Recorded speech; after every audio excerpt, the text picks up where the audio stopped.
spastically infatuated with the in-between. The ups, the downs, the curves and the rounds. I'll bring it to your city or your hometown. I'll go back in time when the feeling was fine. When funkin' was legal and it wasn't a crime. Party people lined up and down the way. A bigger celebration than your birthday. Funkin' up the neighborhood. I felt the fool cause the funkin' was good. Funk you in the city, funk you up in the woods. Funkin' up the neighborhood. Funkin' up the neighborhood. I felt the fool cause the funkin' was good. Funk you in the city, funk you up in the woods. Funkin' up the neighborhood.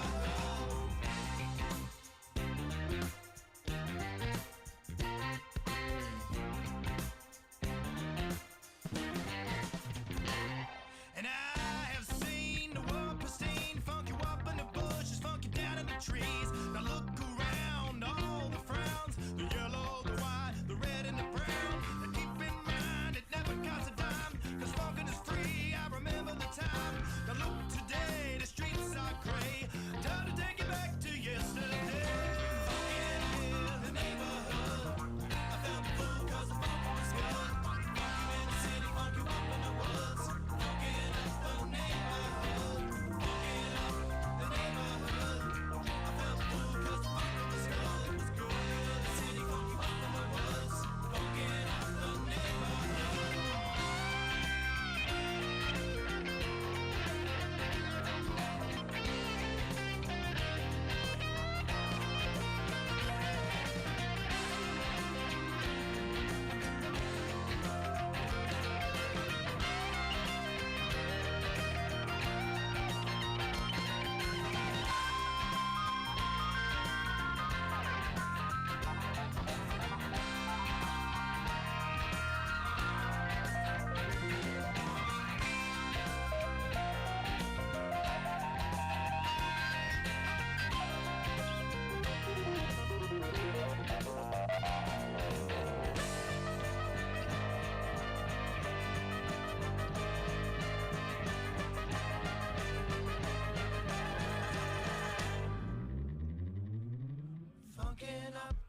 good in the city, funk you up in the woods.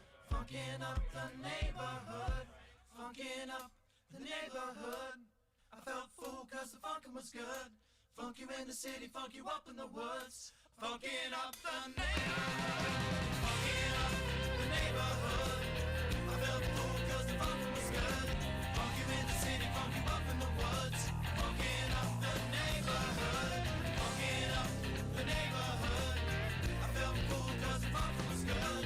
Funk you in the city, funk you up in the woods. Funkin' up the neighborhood.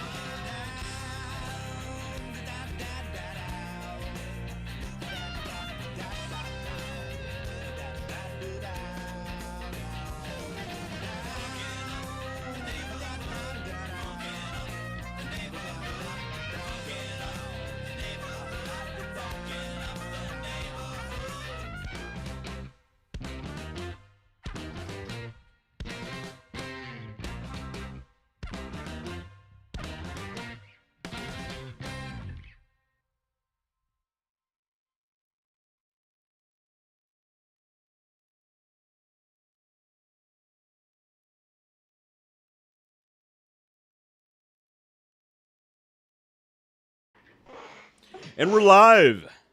And we are back. Welcome to Underdog Journey. I'm Wes. This guy is David.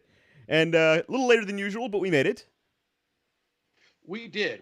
Hopefully everything's good on your all's end. I know there was some, Wes got basically slammed his pinky toe into a junk drawer, and that's just, it went south on him over there. Yeah, don't ask how I got my toe stuck in a drawer. It happens. Look, it's...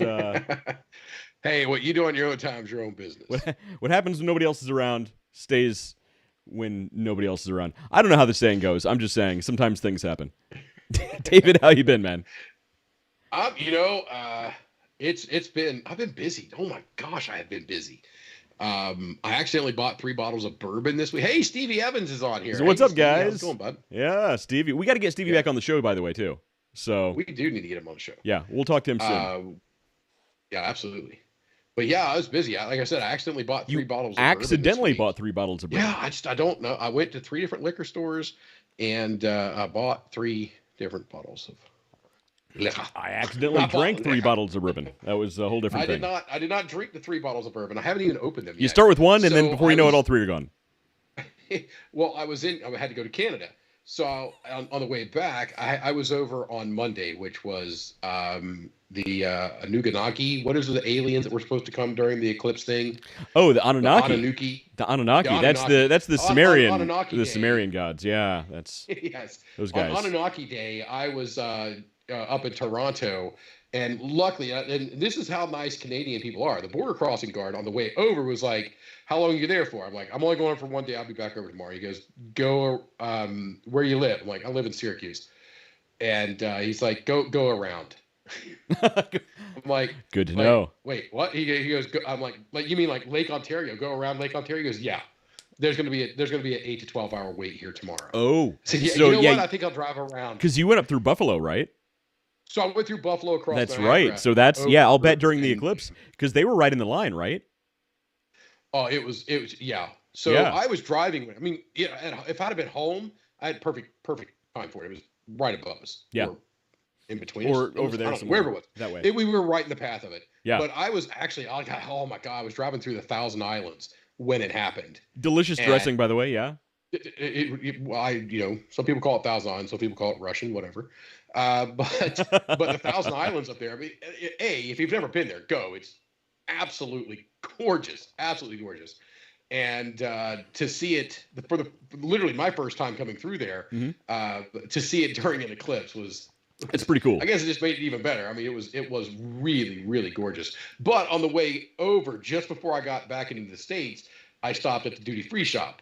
As Like you do. Yep. And I bought a bottle of wine for the ball and chain, and I bought a bottle of what did I get? I got Buffalo Trace Nice. for $23. $23. That's awesome, man. $3. I'm like, I have Buffalo Trace down here already. I really don't drink much of it. I'd rather get. But for their $23, higher- you should have bought a case. And I was like, yeah, I got to get this. $23. Yeah, you can't beat that. That's not bad. Yeah. And then I found a bottle of, and I don't often get this, Wild Turkey. Okay. I like wild Rare turkey from time bird. to time. Rare I bird. haven't had the rare bird. So Aged? apparently it's amazing. It's got crazy good ratings. Hmm. There were a ton of people on talking about it. And so I got that bottle. And then I went into a shop to see it, because I'm low on Blanton's. I'm getting nervous. I'm almost out. I got to rough, call man. my guy. Yeah. All right, I got to call my guy and get a couple more three. John Callender bottles says of rare liquor. breed. I said Yeah, rare bird. breed, not rare bird. Well, I said red bird. Yeah, Well, whatever wild it is. turkey, Yeah, a rare bird. It's it works. It still Yeah, works. rare breed. So John knows more about it. John, I need you John, to why look is it up. so good? I've got a bottle of Horse Soldier that has a silver signature on it. I want you to look into it, see what's up with that. See if you can find what that is. John, there's your Because- homework. Yeah, you got homework from the Underdog Journey, so get that done. Get that done, or I'll have your wife spank you. That's Well, that yeah. was a Let's dead let's air, move wasn't on. Let's move it? on. Moving on. What are you drinking over there, Wes? So, I was going through my beer fridge, because most people have to have a beer fridge, of course. And I'm noticing all these like winter and Christmas beers in there that I got to go through, because I had been drinking my BrewDog Advent calendar. So, I'm starting out tonight with the Land Grant Frozen Grove, which is a grapefruit ale. Not bad. It's a little more grapefruity than I think it should be. So how does that compare with the BrewDog's Elvis Juice? Oh, not even close. So this is not an Oh, IPA, so no bitterness at all, and a little bit more citrusy than I think it should be. I think it should have more of a not hoppy, but just more of a bitterness to it, but little less grapefruit. So not bad though. It's refreshing. It's kind of reminds me of is a Rattler. Okay. It's All like right, a Rattler. There's a lot of people like Rattler. I know you're one of those people that Love a Rattler. there is a grapefruit Rattler. I remember you were making a lot of comments. Yeah, about it's that German name, the Weissen. It comes from beer. Yeah, Yeah. the Jürgen Fürgen Bergen. It's I don't know how to speak German John or will come back Swedish. in here. Yeah, German or German. John will come back in here. He'll let us know. When it comes to German beers and American bourbons, he's kind of the immediate go-to. When he's not apparently being spanked by his wife. Then I'm moving on to the Milwaukee Bay Brewing Company's I thought you Blitzen. said Milwaukee's Best. I was like, oh my God, you're doing a Milwaukee's Best. Moving on to Milwaukee's Best. I just watched Laverne and Shirley, and I got in the mood. Wasn't that what they made? Is that the one? Oh, I have no clue. I thought that was the one. It's their Blitzen, which is Okay. It is their ale with cinnamon, orange, and honey. So we'll see. Okay, so that's a winner. Yeah, it's a winner ale. Yeah, it's a winner ale. What about you? What are you drinking? You got some work to do with your drink.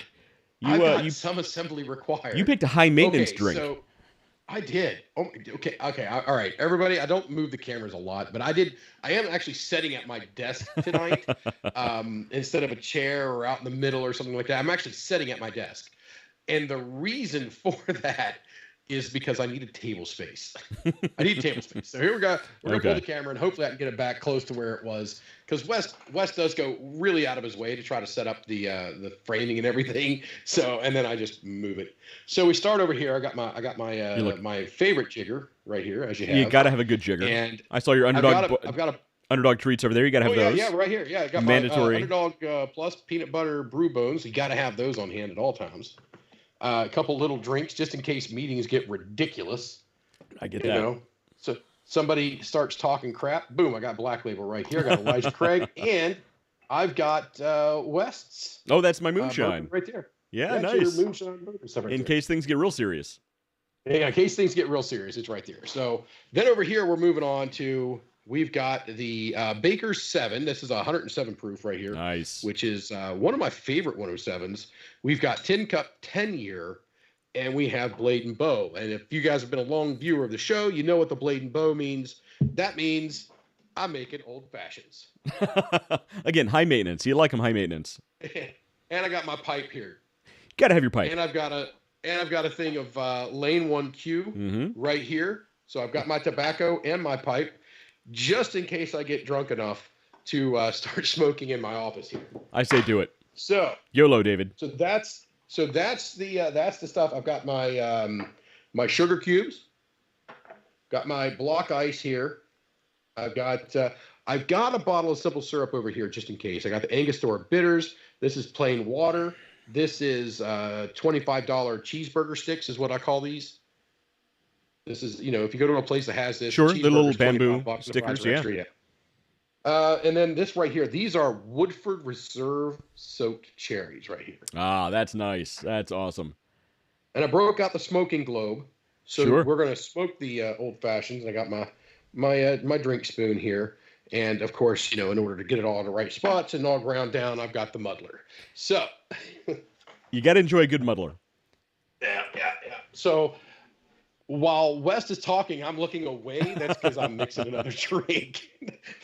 That's what's going to happen. Or actually, I might try to mix it over here. There you go. Move this keyboard a little bit. You need a second camera above your workspace so we can see what you're doing. We can switch to the work camera. I actually have that, and I did that the other day for work. Yeah, you told me about that. I did a training where I had the conversations here, and then I had the camera sitting literally right on top of the same table. Doing some technical training. So right, that's awesome. Yes. So we're going to start while you talk about the news. Oh, did you hear the news? They're thinking about making a new Bridget Jones's Diary. I didn't. That sounds wonderful, though. She was wonderful in that thing that she did. Yeah, I just happened to walk up when I told you, hey, I got to go get my ice cubes. It was on my Alexa out in the kitchen. Yeah, I did hear they're making Happy Gilmore 2, though. Oh, okay. It just got confirmed today. They're making Happy Gilmore 2. Oh, I'll be on board with that. Yeah. See, I'm still too nervous. It's still too close. I mean, we're only 11 days out from April Fool's Day, so I'm still having a problem believing anything right now. I know. It's still close when every time you see a news article, you have to look down at the date when it was published. Yeah, like when was it published? Oh, 10 days ago? Yeah. You get me, bud. By the way, John asked, is the signature on the bottle painted or marker? It's like like somebody signed it with a silver mark. Is it actually paint or is it like marker? It's like a marker. So like it's actually somebody physically signed it. Yeah, like somebody actually signed it. Nice. No, it's probably the distiller, maybe. John, by the way, I'm not posting your other comment. You disgusting, disgusting man. Well, let's see what this bottle looks like. Taking David away from his workstation there. There it is. Silver Sharpie, he says. Yeah, that looks like Sharpie. I don't think that's painted on. That looks like Sharpie. Yeah, it's Sharpie or something.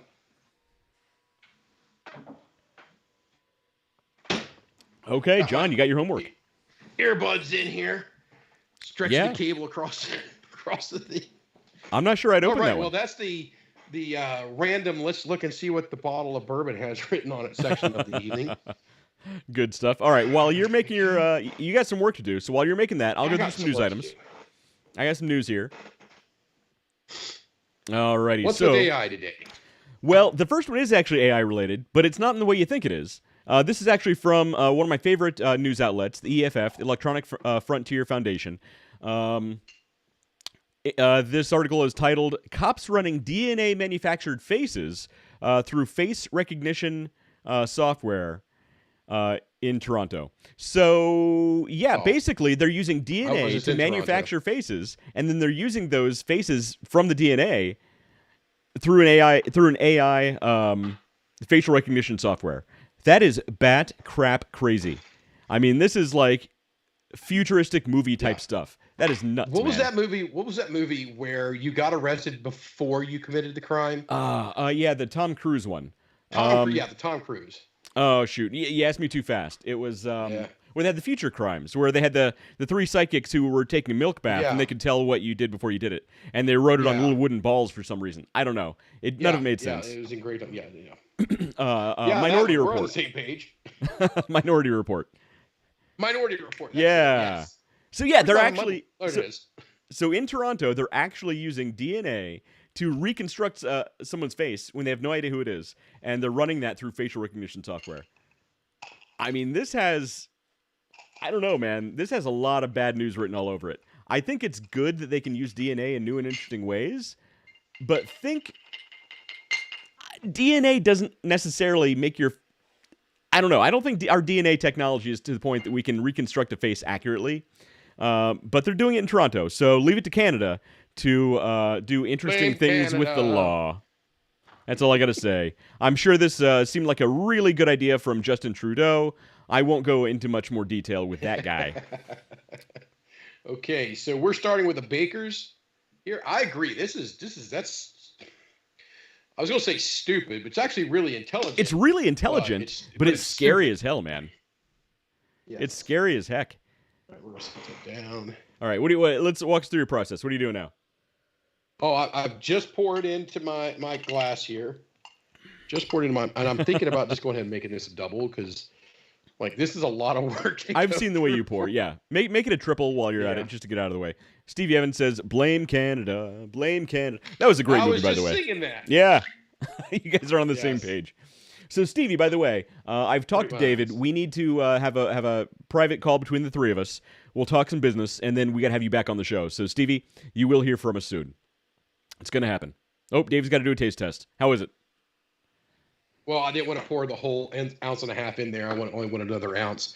But instead of flipping my jigger over and just using the 1 ounce side, I was like, I'll just fill it, dump what I think is an ounce out, and then just shoot the rest. Well, nobody wants to flip jigger, so it's science. It makes perfect sense to me. Well, besides, you gotta test the bourbon to make sure it didn't go bad. You got to drink it before it goes bad. Oh, the bourbon did not go bad. Once bourbon goes bad, does not go bad in my house. Yeah, once bourbon goes bad, it's all bad news. So you got to drink it quick before it goes bad, preferably in one sitting. Oh crap!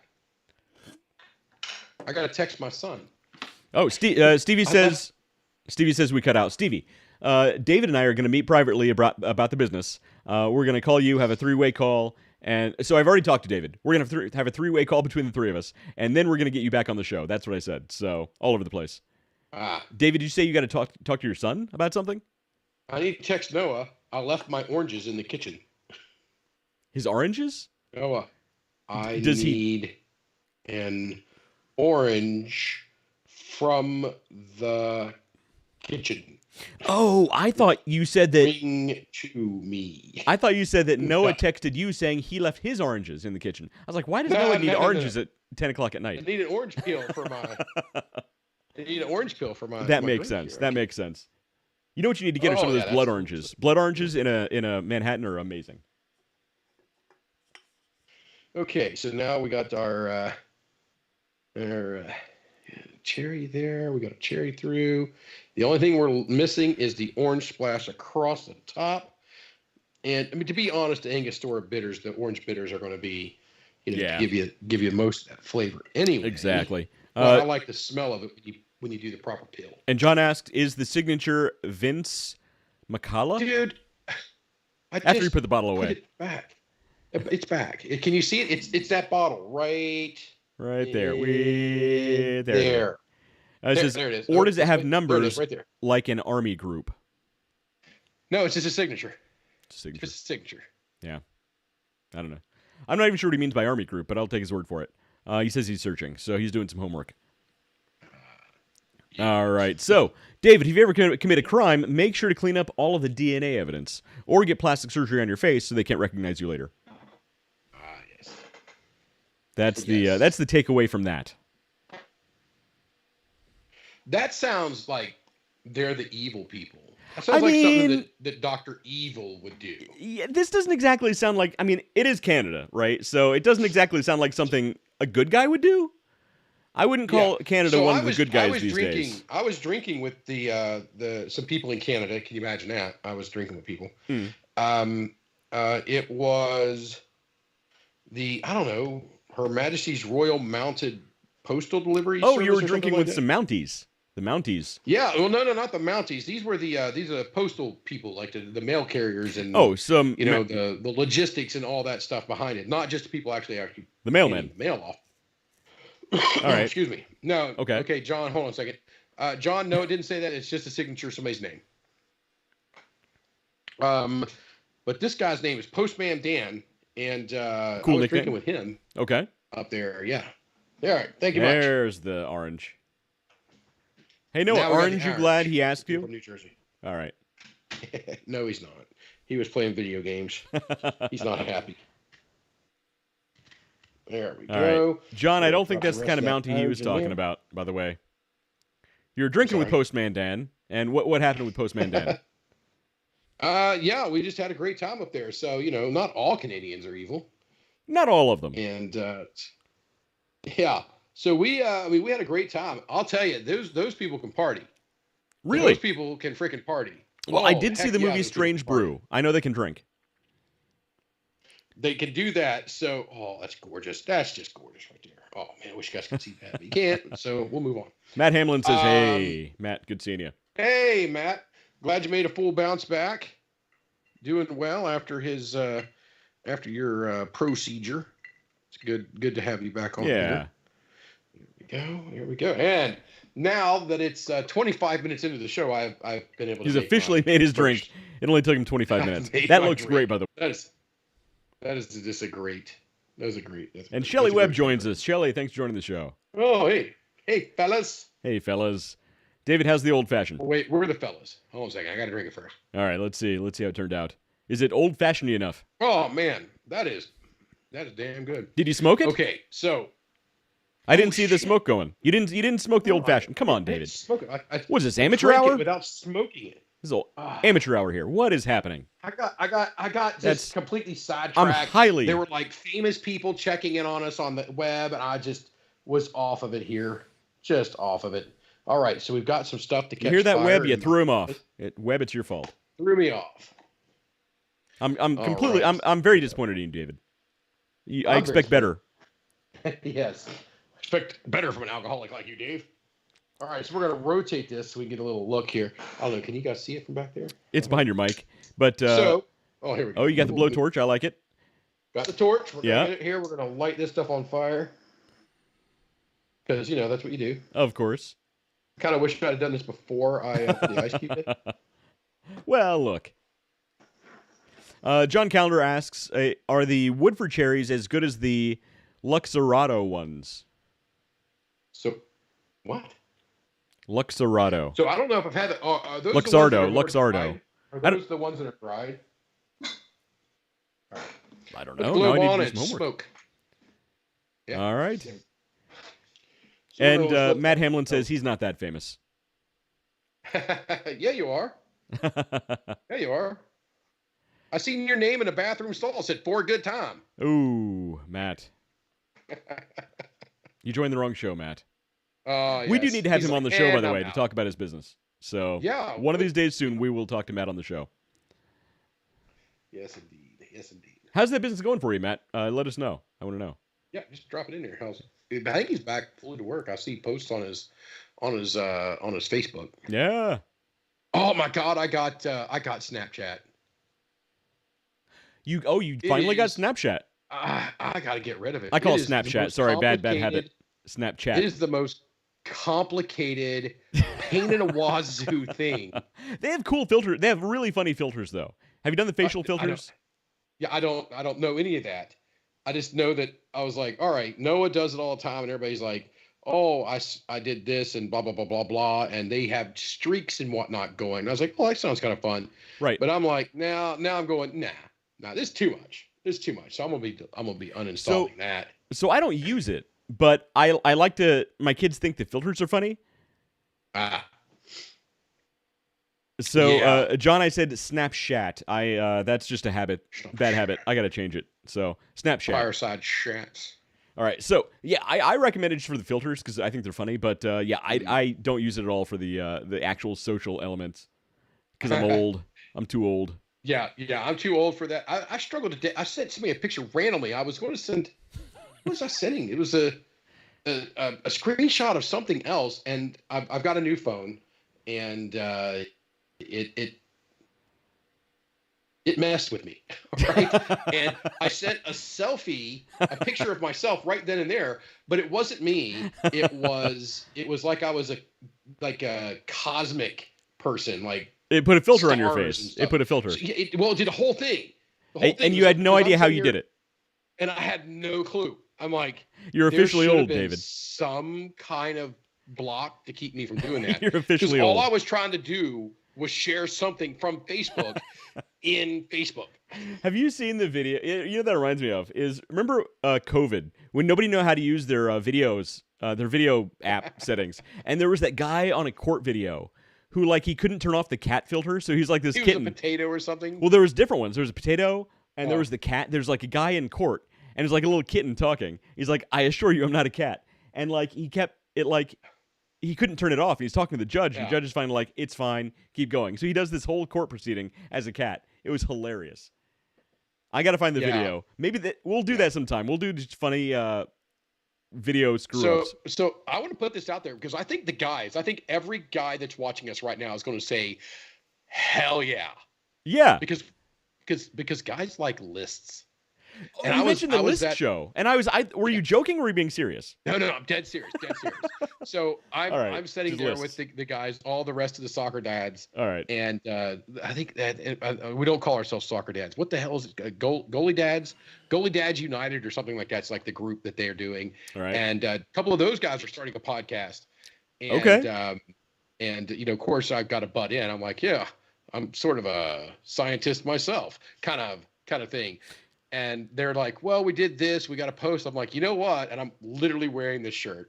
Right. Like, you know what? The key is to do it consistently over time. And that's the secret to success. And they're like, yeah. I'm like, just read the shirt. It's literally on the shirt. That's really funny. It's literally on the shirt.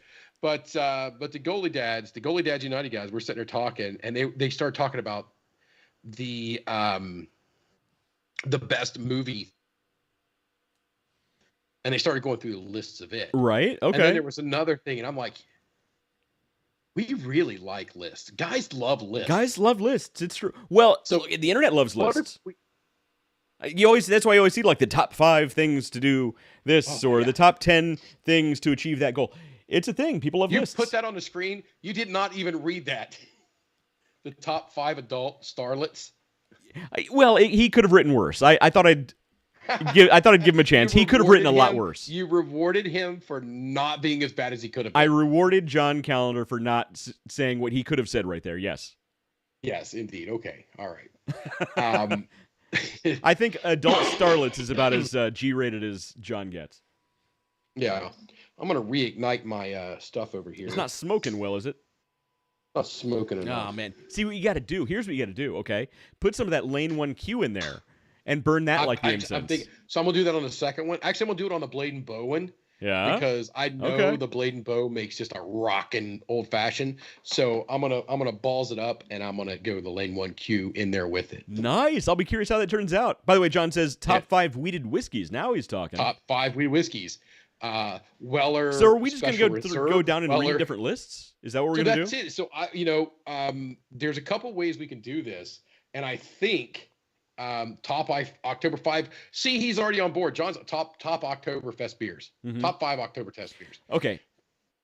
So it'll be a list. It'll be a list show about the top lists. That's what we could do. It'll be the best list of lists. It'll be the number one list of lists. Right. So here's what we do. We got to find the top 10 lists out of anything we can find. And it'll be the top 10 lists of 2020. It'll be a whole thing. We'll make a list of lists show. Yeah. Yeah. We can do it. And then they the guys as I'm talking about this, I'm like, guys, that's gonna be I said this seems like a show for a guys doing a podcast. Actually, that's an idea for a whole podcast. Every week you have a different list. You could. I mean, you could literally do a whole show. So if one of you guys out there want to kick this off and start something, we will help you. Yeah, we will absolutely help you. Top list. If you guys will say, hey, just top list. I mean, just top lists. You don't have to write content. Yeah. All the content's written for you. All you got to do is type in the top list of refrigerators. Right. And you could literally do a show based upon the top list of refrigerators. I was thinking about, speaking of top whatever, I was thinking, if we could go back in time and redo this show, we should have called it Top Beer instead of Top Gear. And we'd literally just sit around and drink beer and talk about what's the best. Copy the logo and everything. Anyway, by the way, John, when I put your last comment on there, that is a little less G than I would have expected. Stevie Evans says top 5 best stain and odor removers. There you go. Cheap plug here, real quick. Yes, free plug. Top 5 best stain, odor, and removers. By the way, go to shopbigbentleys.com. I don't know where the bottom 4 are. What's that? I don't know where the bottom 4 are, but I know what the top one is. I can think of some that I don't recommend, or some others that I would have recommended had they actually done what they should have done to sell the product. But the best of the best is absolutely Big Bentley's. It is practically Big magic. Bentley's Pet Supply. So get over to bigbentleys.petsupply.com for all your Big Bentley's Pet Supply needs. Also, it's a shop. Also, go to Shop Big Bentley's. I think it's Shop Big Bentley's. Shop Big Bentley's. That's it. All right. And John says best beer is free beer. That's true, John. You got something going there. All right. Let us know how the smoked old fashioned is now. So this is a smoked old fashioned. Now you did actually take a sip before you smoked it. Not take a sip after you've smoked it. Tell us the difference. Does it make a big difference? This is with the Baker's 107. This is with the Baker's 107 and hickory smoked. So, it's good. It's good. It's right there. It's right there. It's in there. It opens you up. It's good stuff. There you go. All right. What do we got? Did the smoke make a difference? Yes, absolutely. Really, across the surface of it, you can really get it as you're drinking. So it engages the full oral. It engages oral on you and makes it taste better. Nope. You and John been hanging out too. The olfactory system. The olfactory is what you're going for. Yeah, I'm from West Virginia. Not the oral. It's hard to say stuff like that. Not the oral factory. That's the wrong side of town. We don't go to that place. I've been to that club. Unless you're stocked up on Purell, do not go to that place. The olfactory system, however, is where you want to go with your drinking old fashions. That's it right there. Yeah, go to cigar shop. People give you free whiskey. Learned that last week. So yes. You just learned that, John. I can't believe it took you that long to learn that. But yeah, people love to give out free whiskey at cigar shops. So if you show up here with us on Friday, tomorrow night, I'll be at the Cigar Lounge. I will have 2 bottles of bourbon myself on the table. Mm-hmm. Any bottle of bourbon that's on the table, fair game. Yeah. Walk up, pour yourself bourbon, you're done. There will probably be another 4 or 5 bottles of bourbon on the table. I think just about every time you and I have gone to a cigar shop, when there's a group of people, there's multiple bourbons floating around the room. Oh yeah, absolutely. It's a great time. Well, John, you got to keep going back. Now you have to keep going back, John. Yeah. And before you know it, you're going to be a cigar guy too. It's going to catch on. Yeah. So being in Canada also has its advantages. in Cuban the cigars. world of cigars. Cuban cigars. Yeah, so because I've as you got, know, Trudeau is actually Fidel Castro's son. Have you seen side by side photos of those two? No, I have not. Hang on. Okay, you keep No, I talking. I'm going to find a side by side. Oh, okay.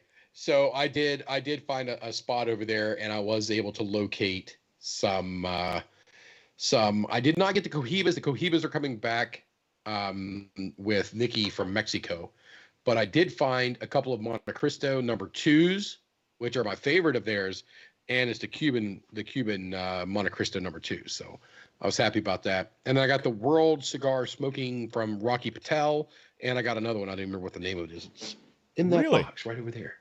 Yeah. Oh, hang on. I lost the photo. Well, shoot. All right. Lost photo. Yeah. Oh, here we go. Nope. All right. Hang on. We're trying to get that. Okay. He is. I'm telling you. These. So apparently, hang on. I'm going to tell you the whole story in a second. Okay. We're getting there. We're getting there. Okay. I need more dead air to fill up then. There you go. Yeah. Keep talking about bourbon. Oh, you got it. Oh, bourbon. Bourbon. Bourbon is good. So I'll tell you what I think impacts the flavor or impacts us a bit more is actually the orange splash across the top, and then around the rim. Sean. Anyway, and it really does bring it out. And I'll tell you, this is the first time, and I got this recipe. Oh dear Lord. Yeah. So okay, let me see if I can get in closer here. Hang on. Hang on. Uh-oh. You're on Toronto's It's hit true. list now. All right. So, no, actually, there are photos of Justin Trudeau's mom with Fidel Castro shortly before she would have been pregnant with Trudeau. Because there was a lot of crossover. He comes from a very large... they were fans of Karl Marx and his writings. I'll say that much. And look at these two side by side. I'm telling you. This is a real thing. Not just tinfoil hat. Trudeau, come on the podcast and tell me I'm wrong. That's your invitation, Trudeau. I know you watch the show. Don't hide it. I don't want him on the podcast. I'm sorry. I'm all for getting some big names on here, but I'm good. You don't want a sitting prime minister and son of a dictator on the show? No, I do not. All right, fair enough. I do not. We are not a political. We don't go political. I don't know why I brought that up, but it seemed appropriate at the time. Just the last 10 minutes we've been talking about. David, by the way, you're never allowed to go to Canada again. That's too bad. I have to go. I've got a lot of stuff to do up there. I've got a lot of stuff to do up there. Well, I convinced Stevie Evans. So I'll tell you, it was wonderful. although I do prefer the steaks over here to the steaks over there. Every steak, and I've had steak a few times in Canada. Do they cook them different? But every time over there, that bird of beef is it's just not the same as good. They don't cook it the same. Is it like their bacon? No, it's not quite that distinct. It's just I don't know if it's the way they cook it, but it's not as tender. It's more dense. I think is kind of really what it boils down to. Oh, interesting. Okay, fair enough. Yeah, I mean it wasn't bad, but I'm definitely not in a hurry to get back. Next time I'm just going to order the chicken. Fair enough. That's whenever I go to Canada, I'll remember to order the chicken. Order the chicken. I'll go anywhere in Canada. I'll say, you know what? I've heard stories about Canada. I'll have the chicken, please. Yeah. All right. So next news item is I want to hear your opinion on this.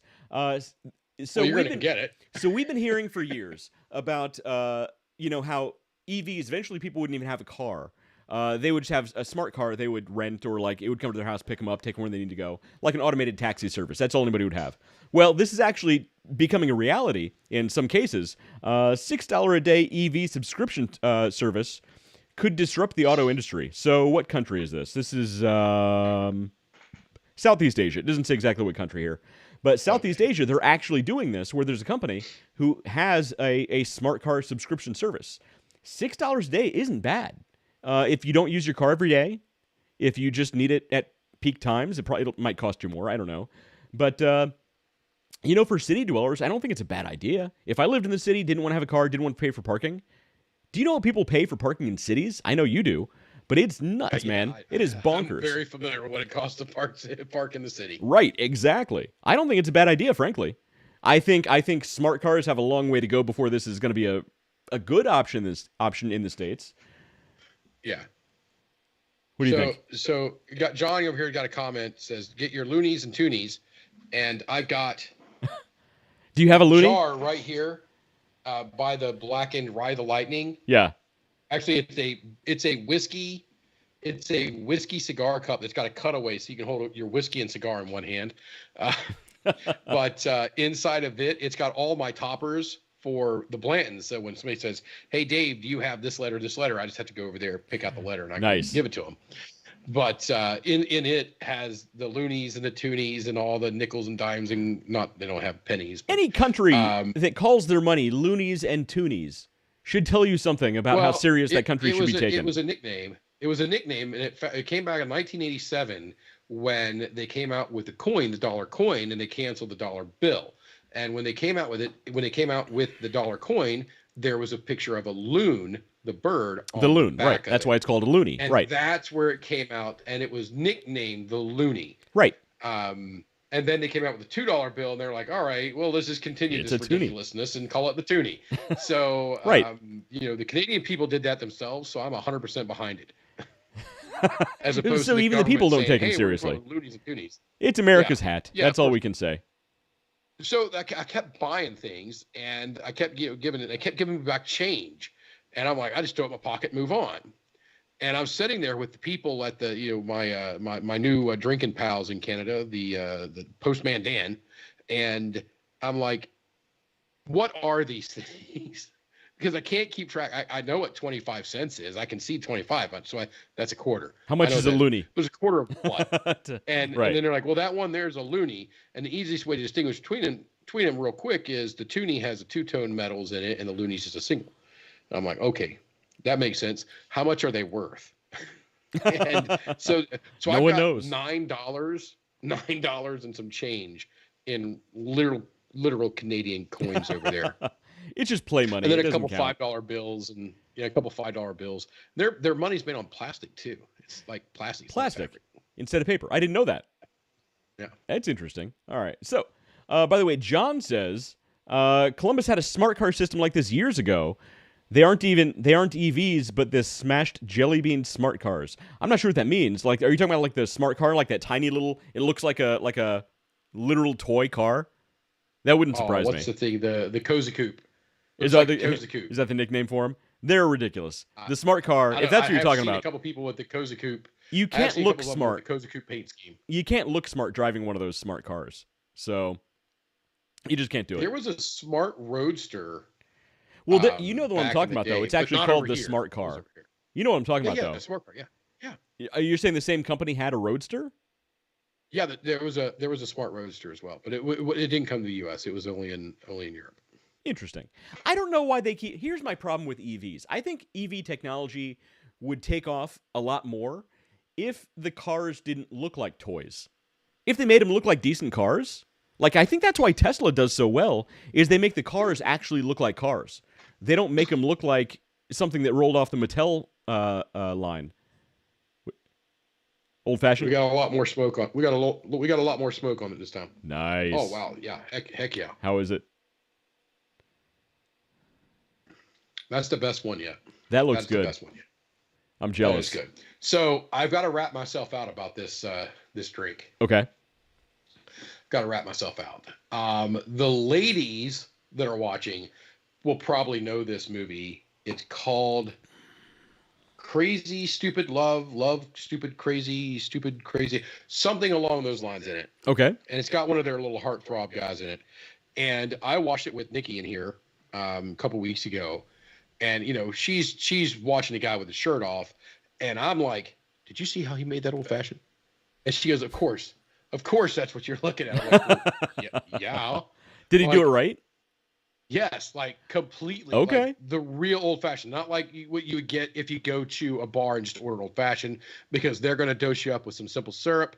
Right. They're going to, if they throw Angostura bitters in there, you'll be lucky. Yeah. They're not going to. A good place, a normal place isn't going to smoke. You got to go to a good place.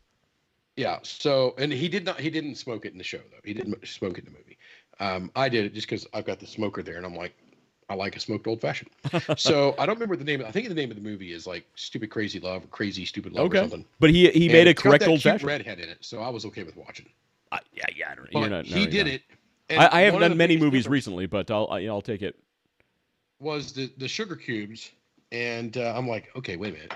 So I have watched training videos, probably for about an hour and a half, 2 hours, Okay. to get this right. And then of all the prep, everything, I still left my freaking orange in the kitchen. You've seen how much stuff that was already here just to make one drink. So It's a high maintenance yeah, drink. it really is a high maintenance drink. So we're gonna finish this one off so we can move on to the 10 cup 10 year on the By the way, on the John said Go ahead. we should make everybody mad and do a Pappy old fashioned. That'd be funny. To be honest, I think that would make Pappy much better. And for the people out there, they're like, "Oh, Pappy's, man, that's $1,500, $2,500 a bottle. You can keep it." You know what? drank it. I've never had Pappy. I would love to try it, but from what I hear, it sounds like it's artificial supply and demand issue. It Like they is deliberately amazing marketing. It is It is amazing marketing. It is the brand equity that carries with Pappy's it's just there. Well, it's So, the brand congratulations to equity. them. It's the brand equity combined with the FOMO of limited supply. So they are deliberately playing the supply and demand game on Oh, yeah. this specific bottle, and it works. Yeah. Yeah, every time, and I've seen several of them, every time that it gets involved in a blind taste test, it gets freaking clobbered. All right, we're gonna I've do. watched it. We need to do a show from John's basement where we taste test different bourbons because he's got a great collection, Yeah. He's got a bottle of Pappy there too. and I want to drink all of his booze. So, John, we're gonna be in your basement at some point, and we're gonna taste test. In fact, we might be there right now. You know, it'd be funny. We need to figure out how to do the blue screen backgrounds, right? We'll each have a blue screen background of our actual backgrounds, and we'll be like, wait a second, we're here right now, and we'll drop the blue screen, and we'll like both be in the same place. Actually, be in his basement, so we can work with Anna on that. She'll help us out with that. We're gonna make it happen. That'll be cool. Speaking of being someplace cool, can we tell everybody? For the number 200, What we're doing? Underdog 200 is coming up soon. We're on number 196 today. Number 200 is coming up. Where are we going to be, David? We're going back to country. We're going back to the roots. We are going to do the show live from the warehouse. John says where Cabo? Cabo? Cabo. We're going to Cabo. No. We're going to do it live from the warehouse where we started at Hard Fire over in Columbus, Ohio. So we got permission tonight to come in and actually set up shop on the exact table and the exact background and everything. The place where we did number one. I might ask him if he can have the tank charged so we can discharge the tank again. That was awesome. It was fun. That was this time cool. we'll fill it with glitter and just leave it. You know what? So for this other business that I'm starting, I actually want to do a series of like informative videos and, you know, talking about the technology, talking about why this thing is essential. And I actually kind of want to build a set that looks exactly like that background. I think that would be perfect. Yeah, it is, you know, that was a good background back then, and it's just as good now. So It is. being able to go back to where we started. And I remember our first show. It was hot. I mean, it's getting close to 4 years. I was just thinking about that. That studio was so hot. That warehouse was so hot. There was no AC, and I think that's why the camera kept overheating. Because if you remember that first episode, the first couple episodes, it kept shut. The camera would shut down because it got so hot. Yeah. We couldn't turn the fans on. Right. Because the fans were. They were too loud. But they were too loud. So we would run the fans some beforehand to try to get some air moving around and then shut it off for the show because, you know, otherwise we'd be, you know, the whole time. You wouldn't have heard anything. We'd just been back there. I mean, to be fair, just listening to crazy noise would have been better than what we did in our show. John said he can bring the Pappy over for the number 200. Yeah. Do we do a bourbon tasting on our number 200? Yeah. Do we dare? I think we do some bourbon tasting All right. on number 200. I promised Mike we'd bring bourbon. So if you got Pappy there, he's gonna be all for it. So yeah. All right, John, we will talk, man. John, we'll talk.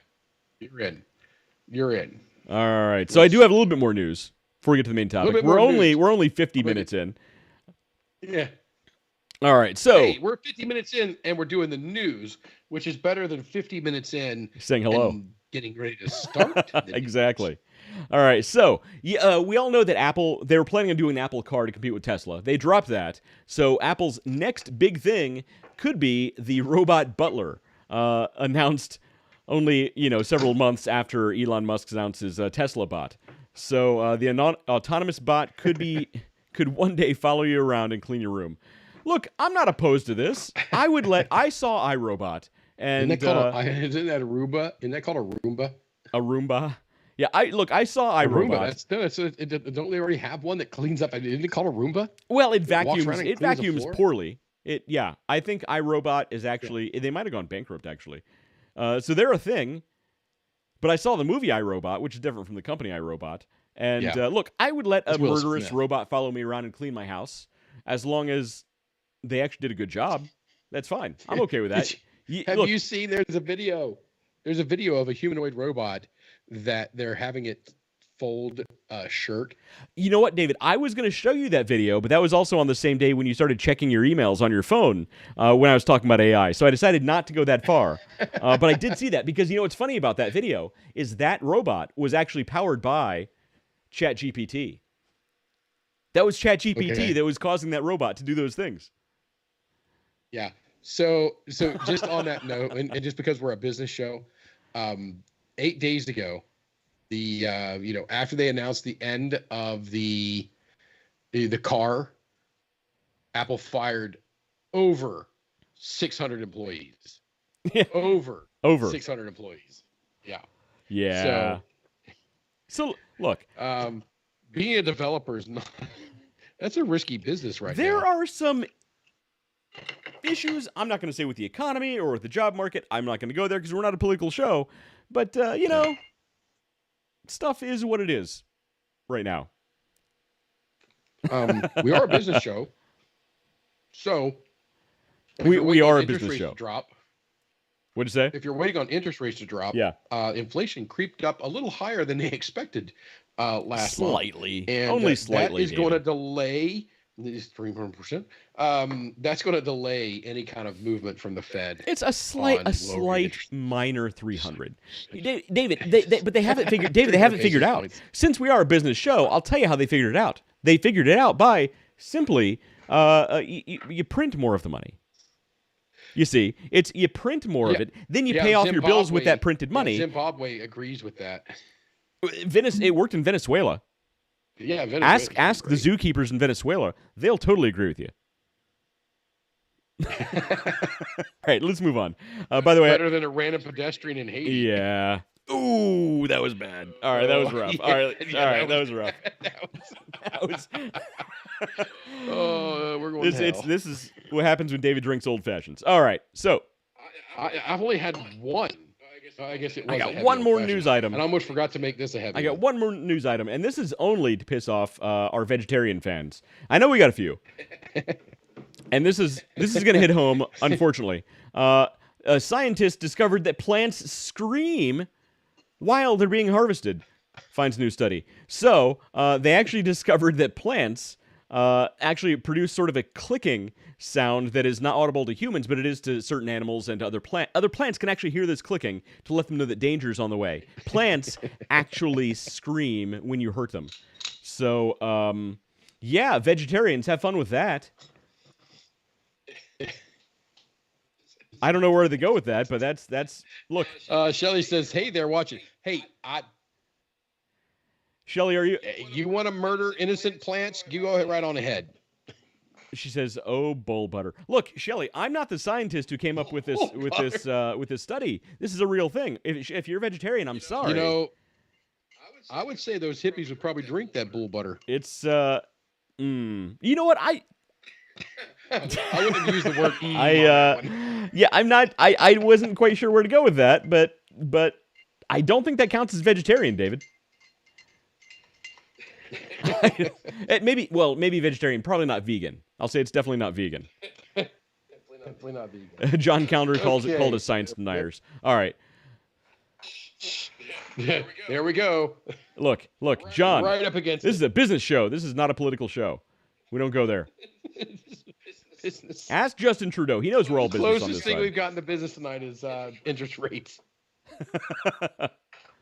Fair enough. Look, we do that's a actually good have show, is some what that business to go over tonight. This is a real. We do. This is a real thing. We have a real agenda, sort of. Oh, I love that. I like it when you twist the zest The here. meaning. I thought you were going to say the and, meaning you know, of just- words. It just squirts right out on top of your drink. No, It's awesome. this is a business show, David. It's a business show. Do not The orange. the orange. orange. John Calendar is that's listening. flammable. That's flammable. The too. orange zest is That flammable. oil. Yeah. The orange, the oils that come off the zest is very flammable. I had no idea. That sounds kind of cool. I kind of want to experiment with this now.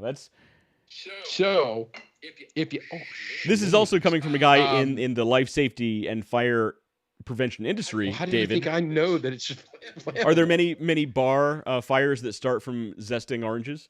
No, those are from drunk chicks with cigarettes. Imagine that. Fair enough. All right. And I forgot the last one. One of the things you're supposed to do is just to kind of help wake up the bourbon is a little bit just plain water. Oh, you Just a need little like bit there. just one or two drops. That's a real thing, by the way. 2 drops right there. That is a real thing. When you go to like a really good bourbon place, they'll actually bring you like a little glass of water and a dripper and dropper. It's a real thing. Yep. Oh. I'm gonna have a hard time getting my sugar cube to stab with my bamboo stick here. So And that is Better also grab the the right terminology they bar. use when you're at a really nice bourbon place. Okay. I'll tell you, I don't know a better bourbon place than my place, man. This is a pretty good bar sitting back there. Yeah, It is a pretty good bar. I back there. challenge a lot of bars to have the same selection that you do, David. It's true. So I actually get annoyed. When you go to a Because I'm bar that like- has a worse selection than you, Yeah. And I pull up and I'm like, what bourbon you got? Oh, we have Angel's Envy and we have Basil Hayden. And I say, I'll have a gin and ginger ale. ask him, I don't want to do you have anything that's not well? Yeah. Can you have something that's not well? Do you have a middle shelf? Right, exactly. All right, that's your bottom shelf. What else you got? And those are good bourbons. They're fine. I mean, they're average They're fine. at best. I blame John. John's the one who really got me going into bourbons and was educating me about bourbon. So I blame John Calendar on that because yeah. John knows his stuff. In fact, he just asked, what's the name of the sugar that you use? Are you using an off-brand sugar, David? You're not going that low, are you? You got to be using a good brand name sugar. No. I ordered this specifically from Amazon actually. So they're not like perfect cubes or anything. They're just That's how you know they're good. They're artisanal, or as my current wife and I say, artisanal. They're good artisanal sugar cubes. What kind of dog treats do you make? Artisanal. Artisanal Dogs. treats. Okay. Look, have you seen what dogs like to sniff? Go to underdogplus.com. And right now you can actually get the apple crunch, the apple bacon. The apple bacon, or the pumpkin spice. I don't have enough hands to grab all of them. But go to underdogplus.com and support local pet rescues, because 20% of all of our profits go to local pet rescues. Shameless plug. All right. They are completely artisanal. Domino, I think is the word you're thinking of. What? He says it starts with a D, Oh, I was looking but he at couldn't remember it. And for sugar, Domino is would be the guy sugar. who's looking at Shelley Webb's. It's basically cocaine. I'm not sure what she was referring to there. But yeah, Domino sugar cubes. So, John, you actually don't want to use the Domino sugar because typically they're going to be the white sugar cubes that are not. It's processed sugar. David actually has the good sugar cubes. That's the brown sugar. That's unprocessed, pure cane sugar. That's what you want right there. Yeah, that's the. Well, I mean, sugar is not good for you. Well, but Okay, that let's just sugar make sure is that actually that's have a out little there. bit more of a molassesy flavor, which is going to meld a lot better with your bourbon, I think, than the. So It's artisanal. It's artisanal. Artisanal molasses. Artisanal. Molasses. Yes. Artisanal molasses is what you want in your bourbon. Yes. And West, John, I forgot to get our treats last week. I blame the yeah, I whiskey. did make John some custom treats for a holiday blend of treat that I'm going to be selling this coming Christmas. And John, I will get those to you ASAP. Yes. Excuse me. Was that just last week we were over there? It was like 2 or 3 weeks ago, I think. But yeah, Was it? I don't remember. I think it was. We may have been last week. It was not last week. Yeah. It was not last week. That's it. The Demerara. Sure? Demerara? Demerara. Yeah. But yeah, it was not last week that you were here. No, we were there last week. No, you were not here last week. It was 2 or 3 weeks ago. I was there last week. I know we all drink heavily. It was not last week. I know for a fact it wasn't last week because every time we go someplace, I have to pack up all my crap. All of this electronics I have to pack up and take it someplace. And then the following week I have to unpack it all and put it all back. And I know for a fact it was not last week because today I didn't have to unpack anything. 2 weeks ago, John says. 2 weeks ago. Was it 2 weeks ago? Where did I do the show from last week? I think you were in a hotel last week. Nikki was here. Nikki was here last week. Okay, yeah, I was on the Nikki so was Nikki was here last week, and then the previous week you were in a 'cause hotel. we were talking about procrastination and being a pain in my ass. Yeah, the previous week you were in a hotel, so it was 3 weeks ago. John, you were wrong. Okay. Jesus.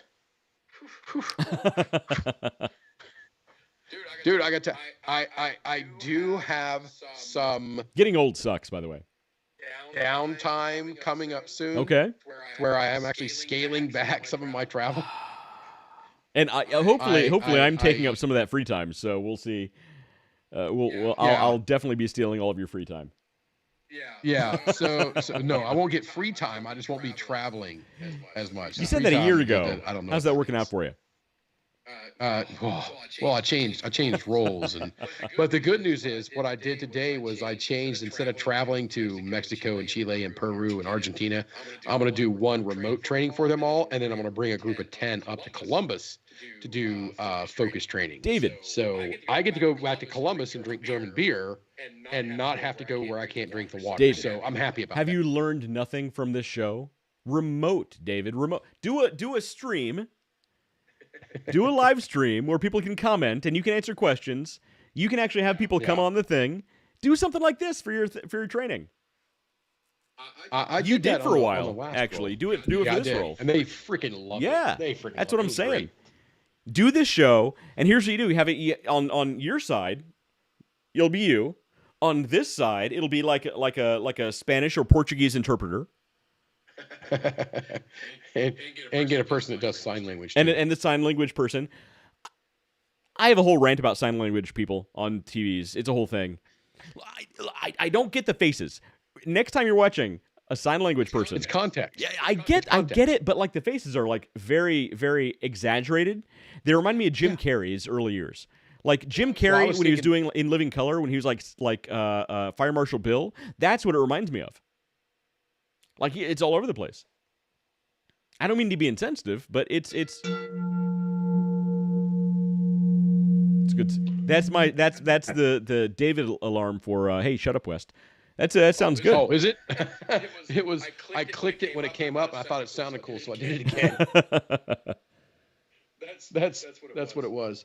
Oh, I like it because there's still smoke rolling off the top of this. Nice. Thing. Awesome. All right. That's a long time to wait. I need to get a better smoker. I might look into that. I'm gonna buy one of the power smokers. Ooh, you know what? I got one of those for a family white elephant gift, and my brother-in-law got it, and he apparently loves this thing. So yeah, it's like the little metal thing that sits above the glass, and like you put the wood on top of it, and you smoke it, and the smoke is like forced down into the glass. He loves it. So I'll try and figure out which one I got, and I'll send you one. Okay. So we have a ruling verdict right now. The Tin Cup 10-year makes a better old fashioned than the Baker's 107. Nice. The Baker 7. Good to know. So I like the 10-year. So the 107 proof. Yeah, that Tin Cup 10-year is. I mean, it's a good just drinking whiskey in itself, but it is markedly better than the Baker. Good to know. Although straight, I'll take the Baker. Yeah, well, I like a neat bourbon. So I like an old fashioned, but I'm lazy, so I always like a neat bourbon. I'm too lazy to even put in ice. Well, after this, I will be going back to just bourbon and an ice cube. Right. And if I want to mix it, I'm going to mix it with more bourbon. See, I think you need the ice because that's like one of the ways you stay hydrated. So. Well, I mean, I carry this thing around with me. It goes everywhere. Fair enough.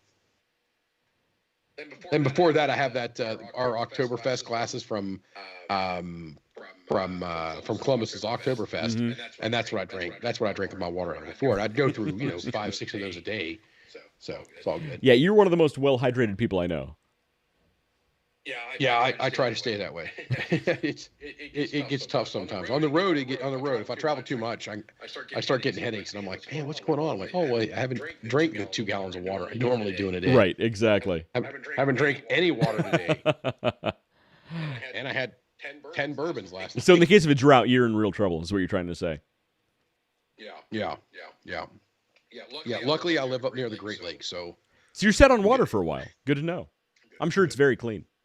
Actually, it probably is. That's what filters for. That's what it filters There you go. for. All right, so we do actually have a main topic.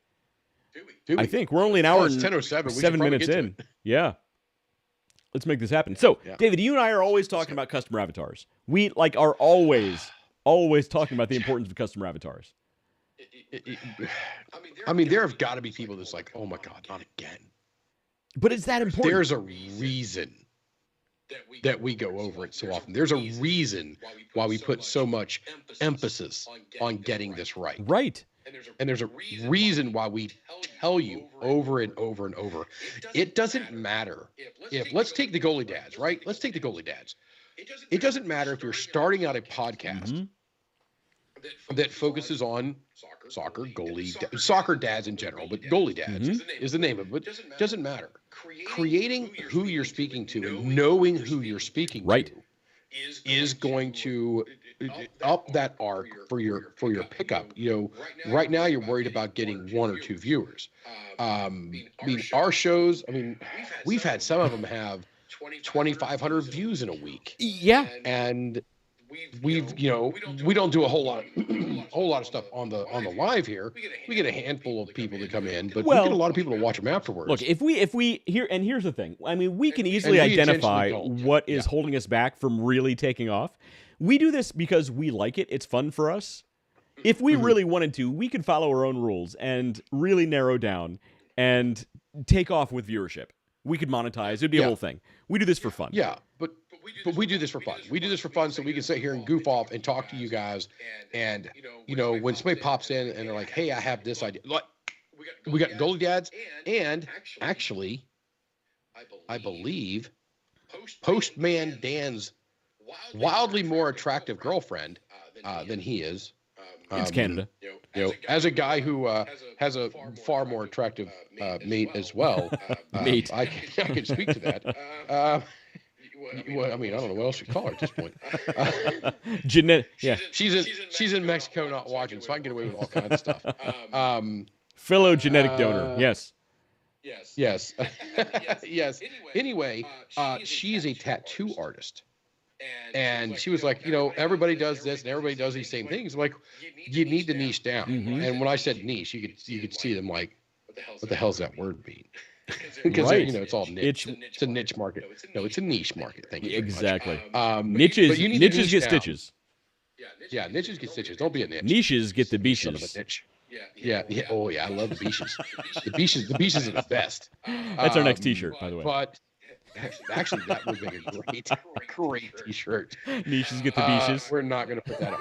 We actually own a clothing company. What the hell's the name? Ash of it? and Barrel. AshandBarrelThreads.com. Yes, Ash and Barrel. Oh, it's still functioning and running. It's technically still up. We never talk about it. You could do it. Oh yes, but anyway, I started thinking about it. Right now, you could ride the trend of the 30 to 50-year-old smut book romantic fantasy that's going crazy. Yeah. Across the world. The demographic who buys that is loyal, Yeah. and they will. And It's they are willing to be stabbed a little bit. So, uh, no so comment. what you need to do, I mean, you could literally go to Meta, Mm-hmm. imagine.meta.com, Mm-hmm. do the login thing. You got to log in, and just pull some of those scripts, use some of the book titles and things like that, and actually create graphics that you could utilize to market yourself as a purveyor of these types of tattoos. Yeah. So, Easily. you know, again, this is a business, tattooing, that I have zero experience in. I know nothing, but I understand how to get business. That's exactly it. And you know, just within thinking about it, I was driving back home the next day, on Tuesday. No, Monday. It was Monday. On Monday, and I was thinking about it. It took me less than 24 hours to figure out a marketing plan, how she could niche down and really target people who, most importantly above all, have money. Right. Yeah. And you know, that are kind of in that tattoo. They're in that stage where tattoos are a thing. And if you start pulling them together, and then all the girls in the neighborhood, the women in the neighborhoods, had the same dragon wrapped around a book tattoo, I mean, people are going to want it. Right. So it's a growth. So you could actually put yourself into that market and create a demand for your services, and not necessarily put out or expel much creative energy, because you have AI, which Wes has taught us about a whole lot. Look, there's a lot do there, these things with you. and it just makes life easy. Look, so I was actually thinking earlier, in fact today, about proof that niches work. Okay, and I know this is I have a lot of work to do. I don't need to hear the commentary, but proof that niches work is my pipe YouTube channel. Okay, so since it's about pipes and pipe tobacco, it has zero organic play. YouTube is not sharing that at all. It's not going to come up organically in your feed. You will not find it unless you're specifically looking for it. This YouTube channel, the last time I made a video, we were just below 1,000 subscribers. Okay? It was just below 1,000 subscribers. And I, in fact, had a whole plan for this whole, 1,000 subscriber. I was going to do a giveaway. It was going to be a whole thing. Over the last year, I haven't done any videos. I've done nothing on this channel at all. Oh, you didn't want me to bitch about you not getting back. And I haven't done audience, right? anything on this channel at all. And it now has 1,580 subscribers. It's gained 580 subscribers since the last time I made a video. Because you own that niche, it's man. a You powerful. need to leverage that. Niches are powerful. Okay, when you fall specifically into a niche that has a loyal following, and you hit that niche and you speak their language. That's a big thing about the customer avatar that we're going to talk about. When you talk their language and you know who you're talking to, man, people will come to you whether you do anything or not. And that's the great thing. I mean, I'm still getting comments and activity on videos that are 2 years old on that channel. Because people are desperate for more content on that channel. And I will go back and I will do more. I keep saying it. I know it's a whole thing. But John says, pipe smoking OnlyFans. Look, there's a market for lots of stuff. That's all I got to say. But niches work. And understanding your audience, understanding your customers, that's where the customer avatar comes into play. And that's why, ooh, David, nice. How's that pipe working for you? It's good. It's awesome in here. I love the lane one. It smells like heaven. If you can imagine what like heaven smells like, if you're like, it's an old coffee shop / cigar lounge / bookstore that sells antique books. That is this pipe tobacco. It is just the best smell in the entire world. So good. It really is so good. Yeah. So good going. This is not the correct. That is not even remotely the correct lighter. I mean, this is actually a blowtorch for my smoker, which, I mean, you could do creme brulee with. Yeah, this, you're gonna not made. I'm gonna have to clean extra hard. So the pipe smoker inside of me is cringing right now. But as long as you're enjoying it, that's all that matters. You like what you like. It is what it is. So David, how is it? It's awesome. Oh man, that looks so good. It is awesome. So It is awesome. So I mean, you can't go wrong with that. So the customer avatar is wildly important, especially with your business, because again, your niche is going to be your king. That's going to be your moneymaker. And it all comes back to something David and I have talked about a lot, which is 1,000 True Fans or Witches. Oh, 1,000 True Fans or Raving Fans. Our two books basically have the same principle. You don't need a million people who they subscribe to you, but they don't really follow you or interact with you. You need 1,000 people who love the hell out of you. And that's it. Yeah. With those 1,000 people, you can, if you work it properly, those people can make you a millionaire. It's a fact.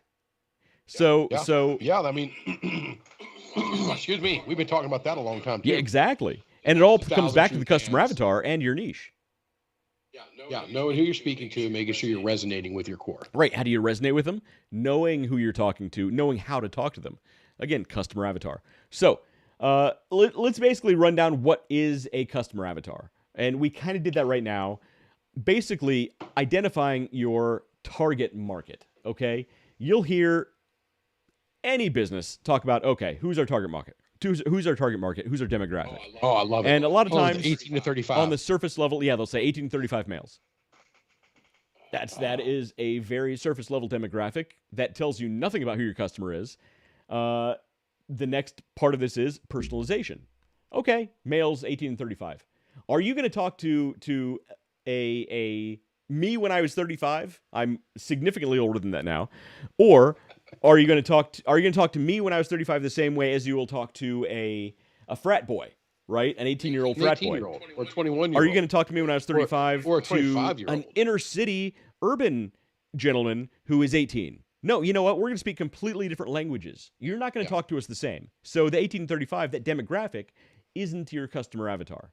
It's a demographic. It's a very, very vague, broad demographic at that. Additionally, I hate it, and you hear that a lot. You will hear that a lot. Oh, we're trying, especially if you talk to a marketing company. Mm-hmm. If you engage with a marketing company and they're like, "Hey, we're going to bring you the 18 to 35 market," get up, run, and walk out. Yeah, exactly. You're gonna.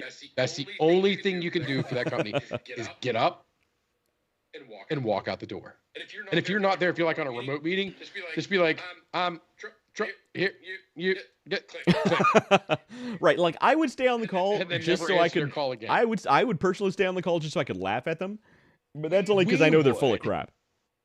Yeah, we would, and we would literally torture these people. Oh yeah, but and then afterwards I would do teach them how it's actually done. Yeah, well, we would offer them to pay us to teach them how it's done. Oh my gosh! All right, so after that you got product development, right? So again, your product should resonate with your audience in a way that it resonates with that specific audience, right? Like the pipe that David's smoking right now. It's not going to resonate with everybody who's a pipe smoker. It's going to resonate with specific people within that specific niche.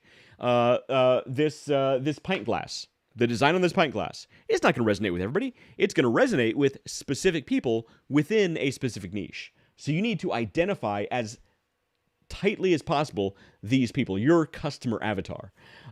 So again, who is a customer avatar? It is as close as you can get to an individual within your ideal niche. It is your ideal individual, not a group of people, a person.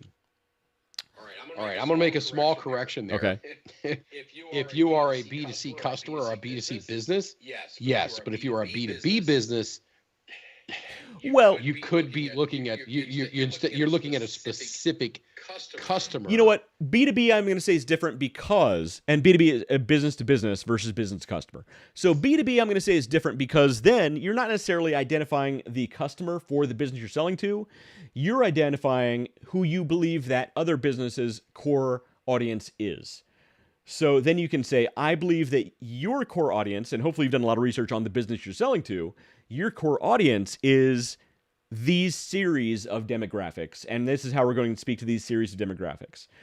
And if they're a good business, they will have their own individual customer avatar, and they may share that information with you, they may not. But yeah, I think B2B is significantly different from B2C. You're right. You're right about that. It is. And I just wanted to point that out there, just in case we have, because let's take Stevie Evans. Let's take Oh, Stevie well, Evans, for that's a instance. great example. Yeah. Because Stevie Evans is going to cover both sides of that. So he's going to be covering the B2C, the business to consumer, he being the business and me being the consumer. I buy his products and he markets to me in a very specific way.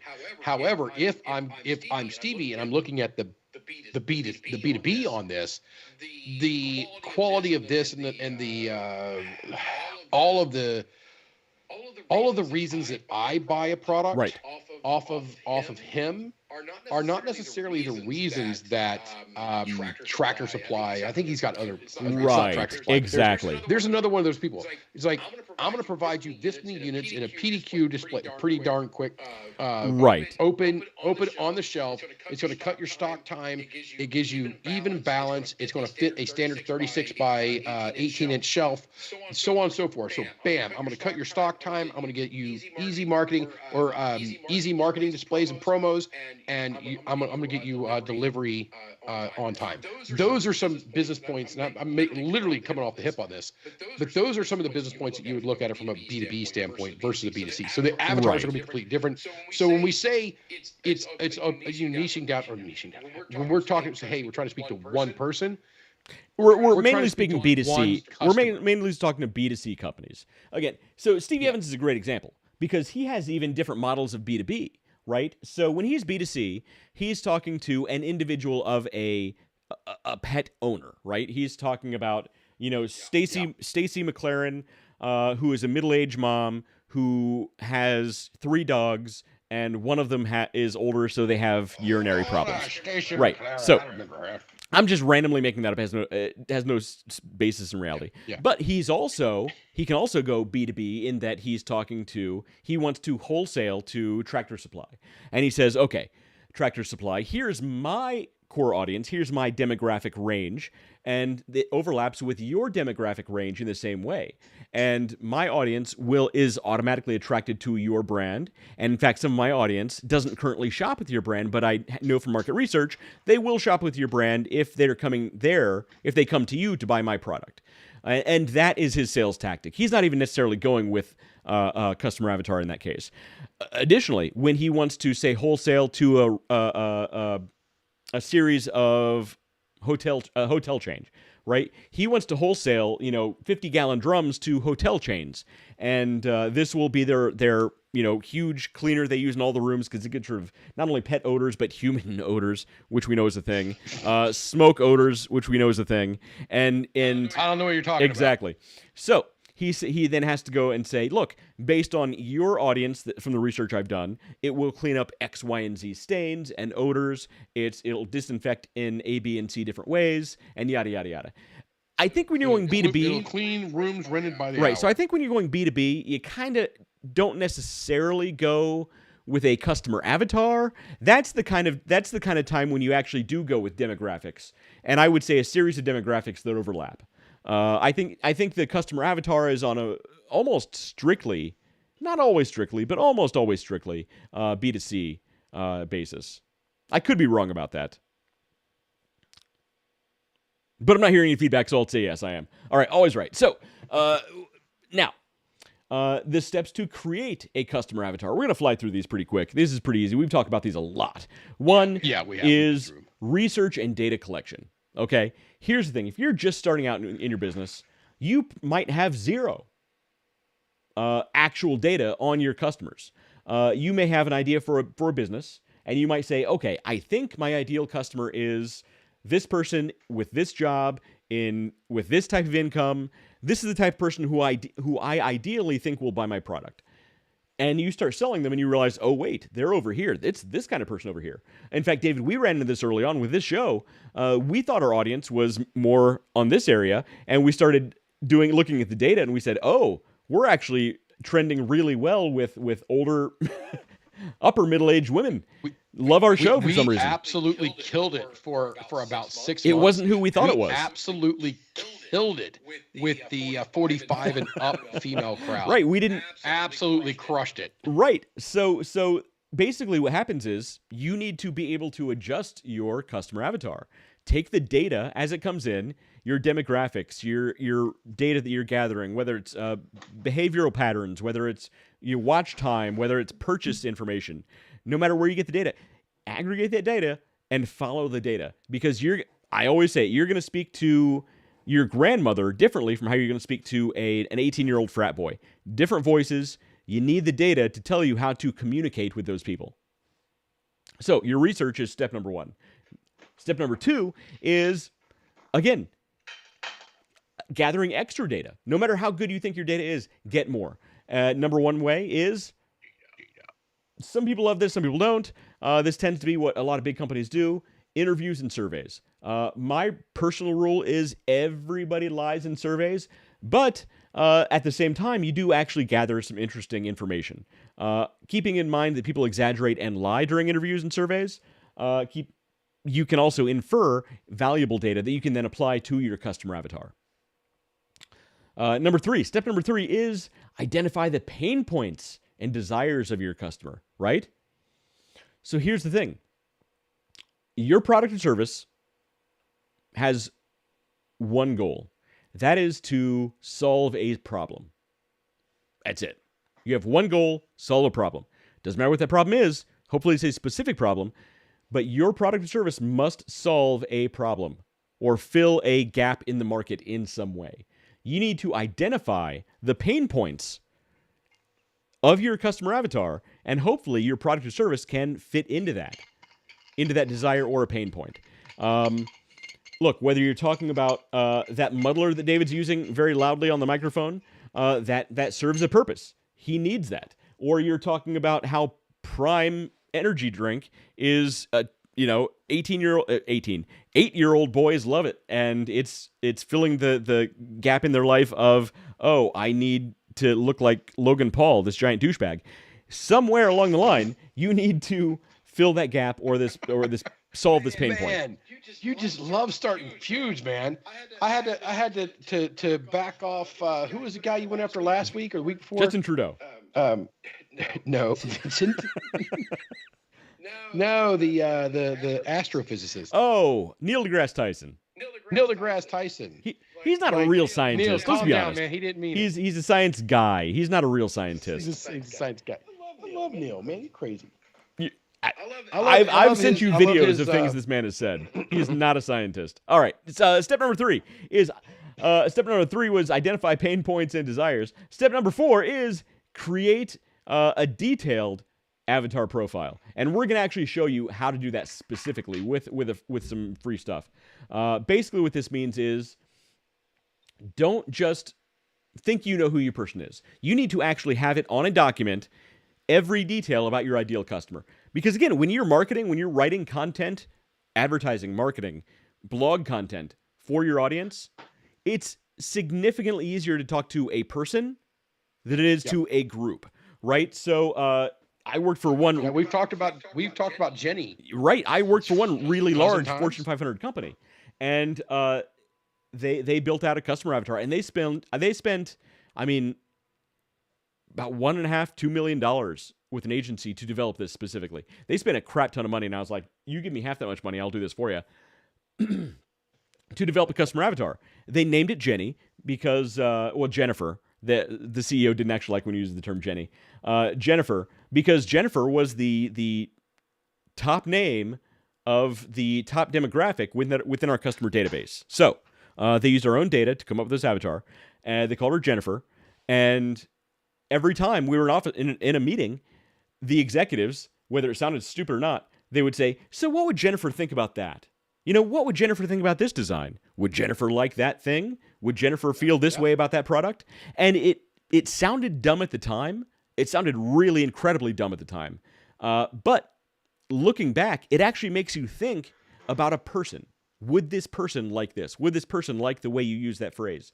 And it really does change the way you look at the whole process. It sounded incredibly dumb, but it makes sense. David, how's that old-fashioned working out for you? Well, this is the Blade and Bow, and everybody knows that so far is my absolute favorite bourbon for Blade and Bow, or for an old-fashioned. We are. I need to. Got to hit the pipe quick. Of course. As you do. So step number 4, create the detailed customer profile. Basically, you want to give this person a life. Give them a name, give them a job, give them hobbies, give them a family. What does their family look like? Give them pain points in their life. Give them what do they enjoy doing the most? What gives them relief? What is going to potentially solve this problem that your product or service might bring to their life? And we're going to show you how to do that in a second. And then step number 5, of course, is validate and refine. Because as more data comes in, you will need to adjust your customer avatar. It's inevitable. It's just if you don't refine as you gain more data, you're going to be outdated and you're going to lose touch with your customer. That's just the simple fact of it.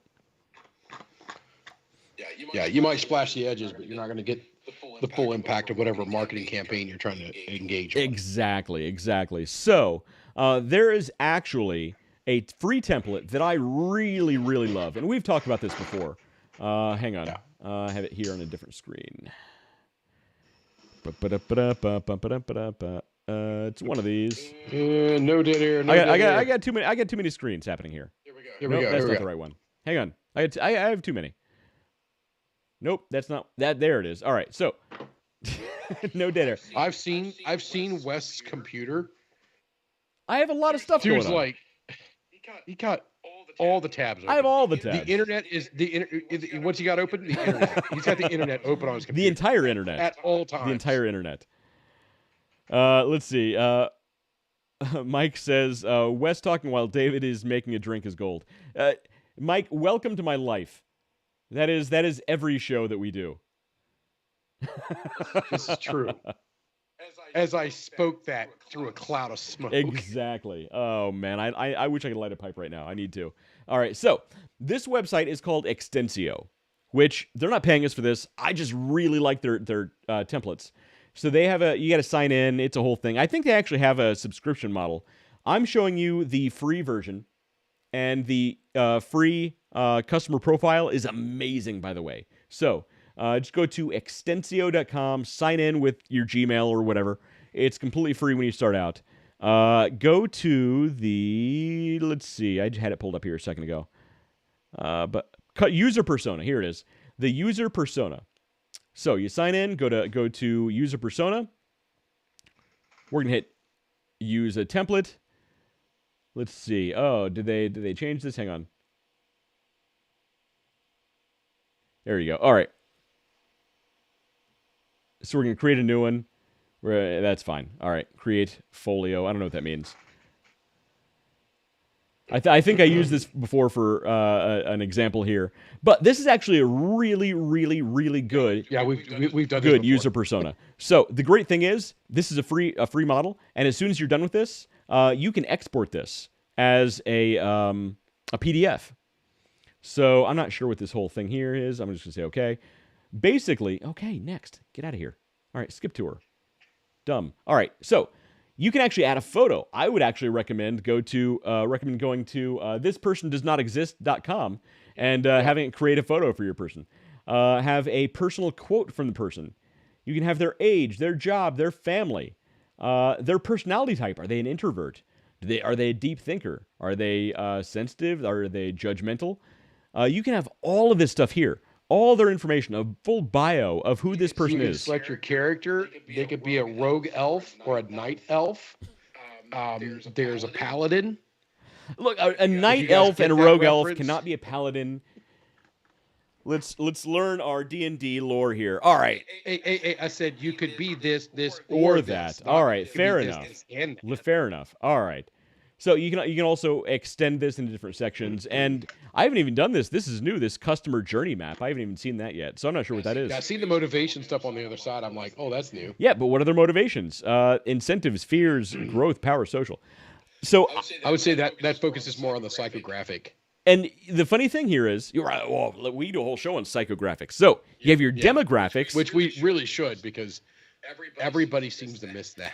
Next week we're talking about demographics versus psychographics. That'll be a fun show.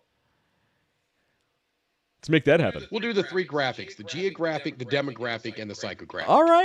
All right. Make a Venn diagram out of it. We're gonna have our current VP coming on, talking about how she loves Venn diagrams. That was the fun quote. So So I've been using the Venn diagram thing a lot. A lot of people it's going right over their heads.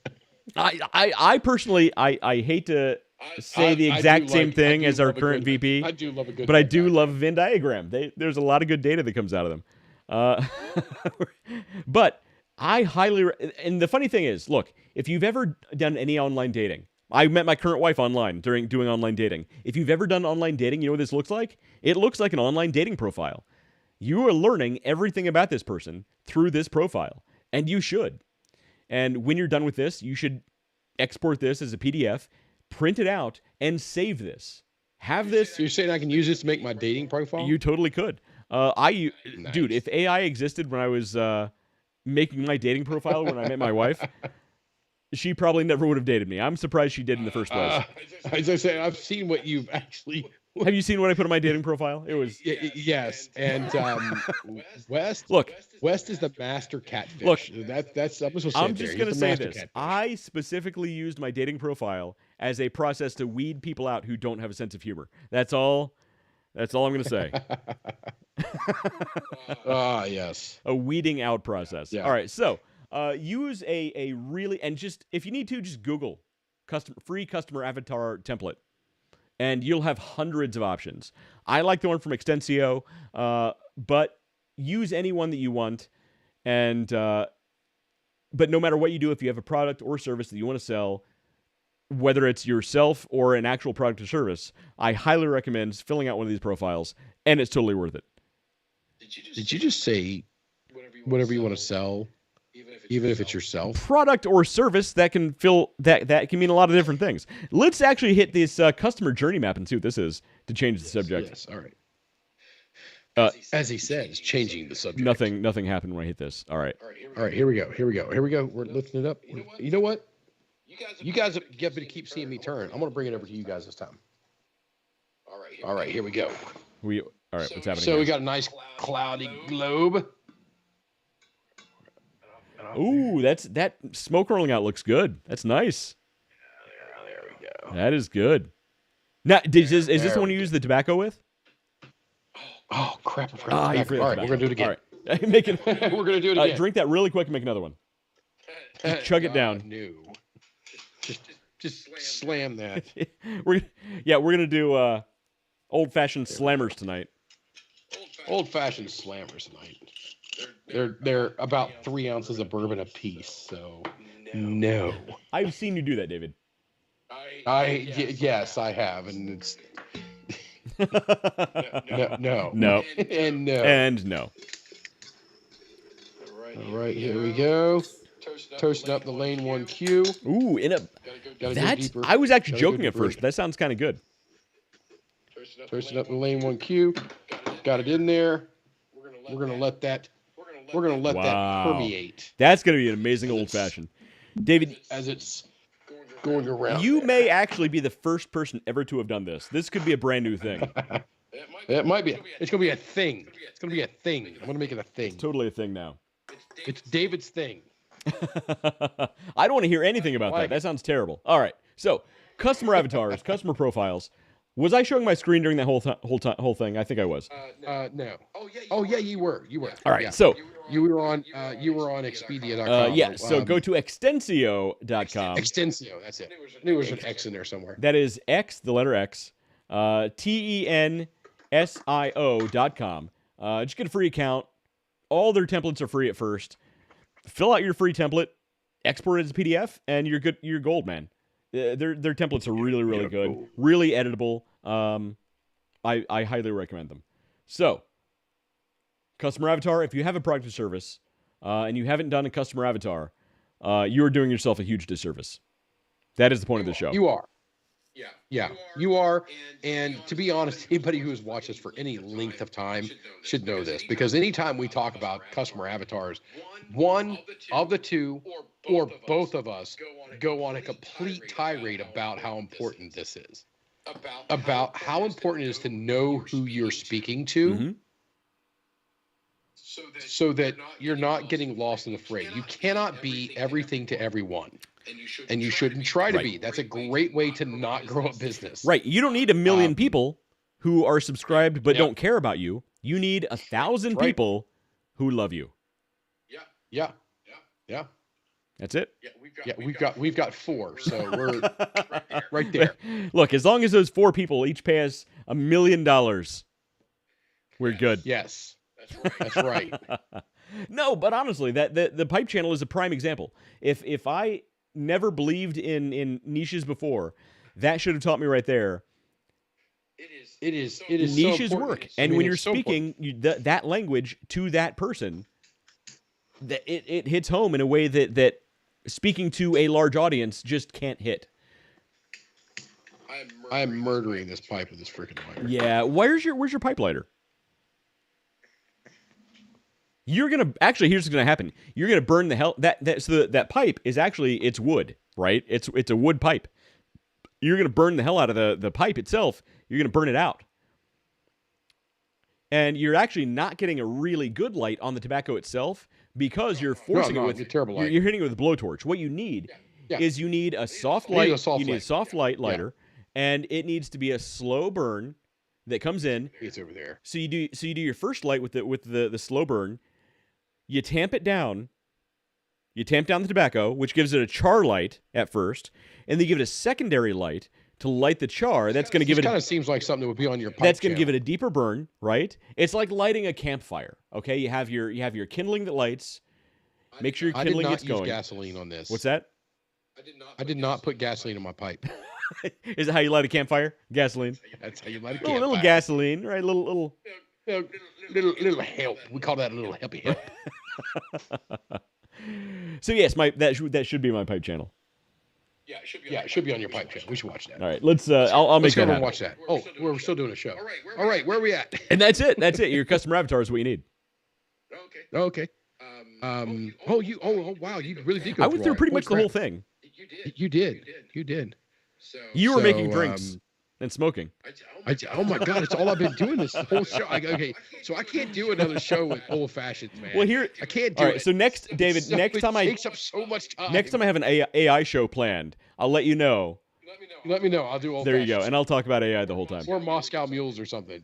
Something else. Something that takes. Actually, I do have a good AI show planned, and I'm going to work on that, which may be one that you'll like. It is AI all a scam? That's a show I'm working on.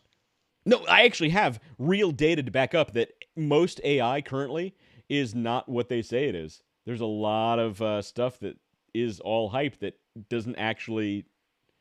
It puts a lot of the AI that's out there right now in a very different light. That's all I got to say. I'm working on the show right now.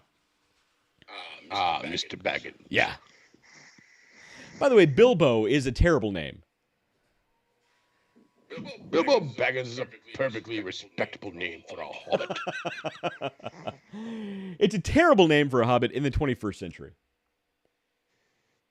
What would you want him to be, Bilbo? Okay, if you named a boy Bilbo and send him to school, public school in the modern age, do you think he'd make it very far? Just in general. In New Zealand, he'd kick ass. With his sisters Fajita and Areola.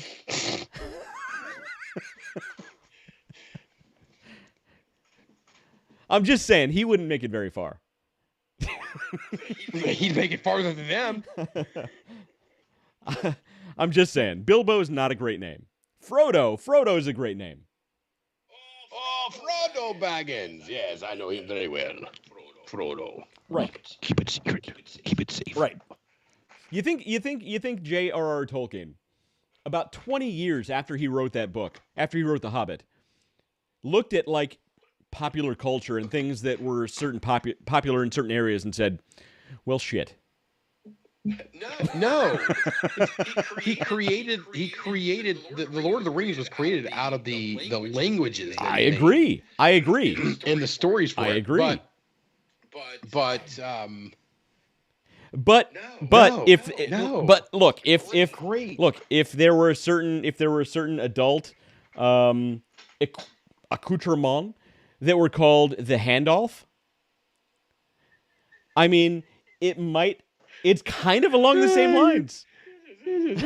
I did not see until you said that. It didn't even click in my brain that that's where you're going. Exact. Bilbo. Is it Bilbo Baggins? Okay. Let's move on. Here we go.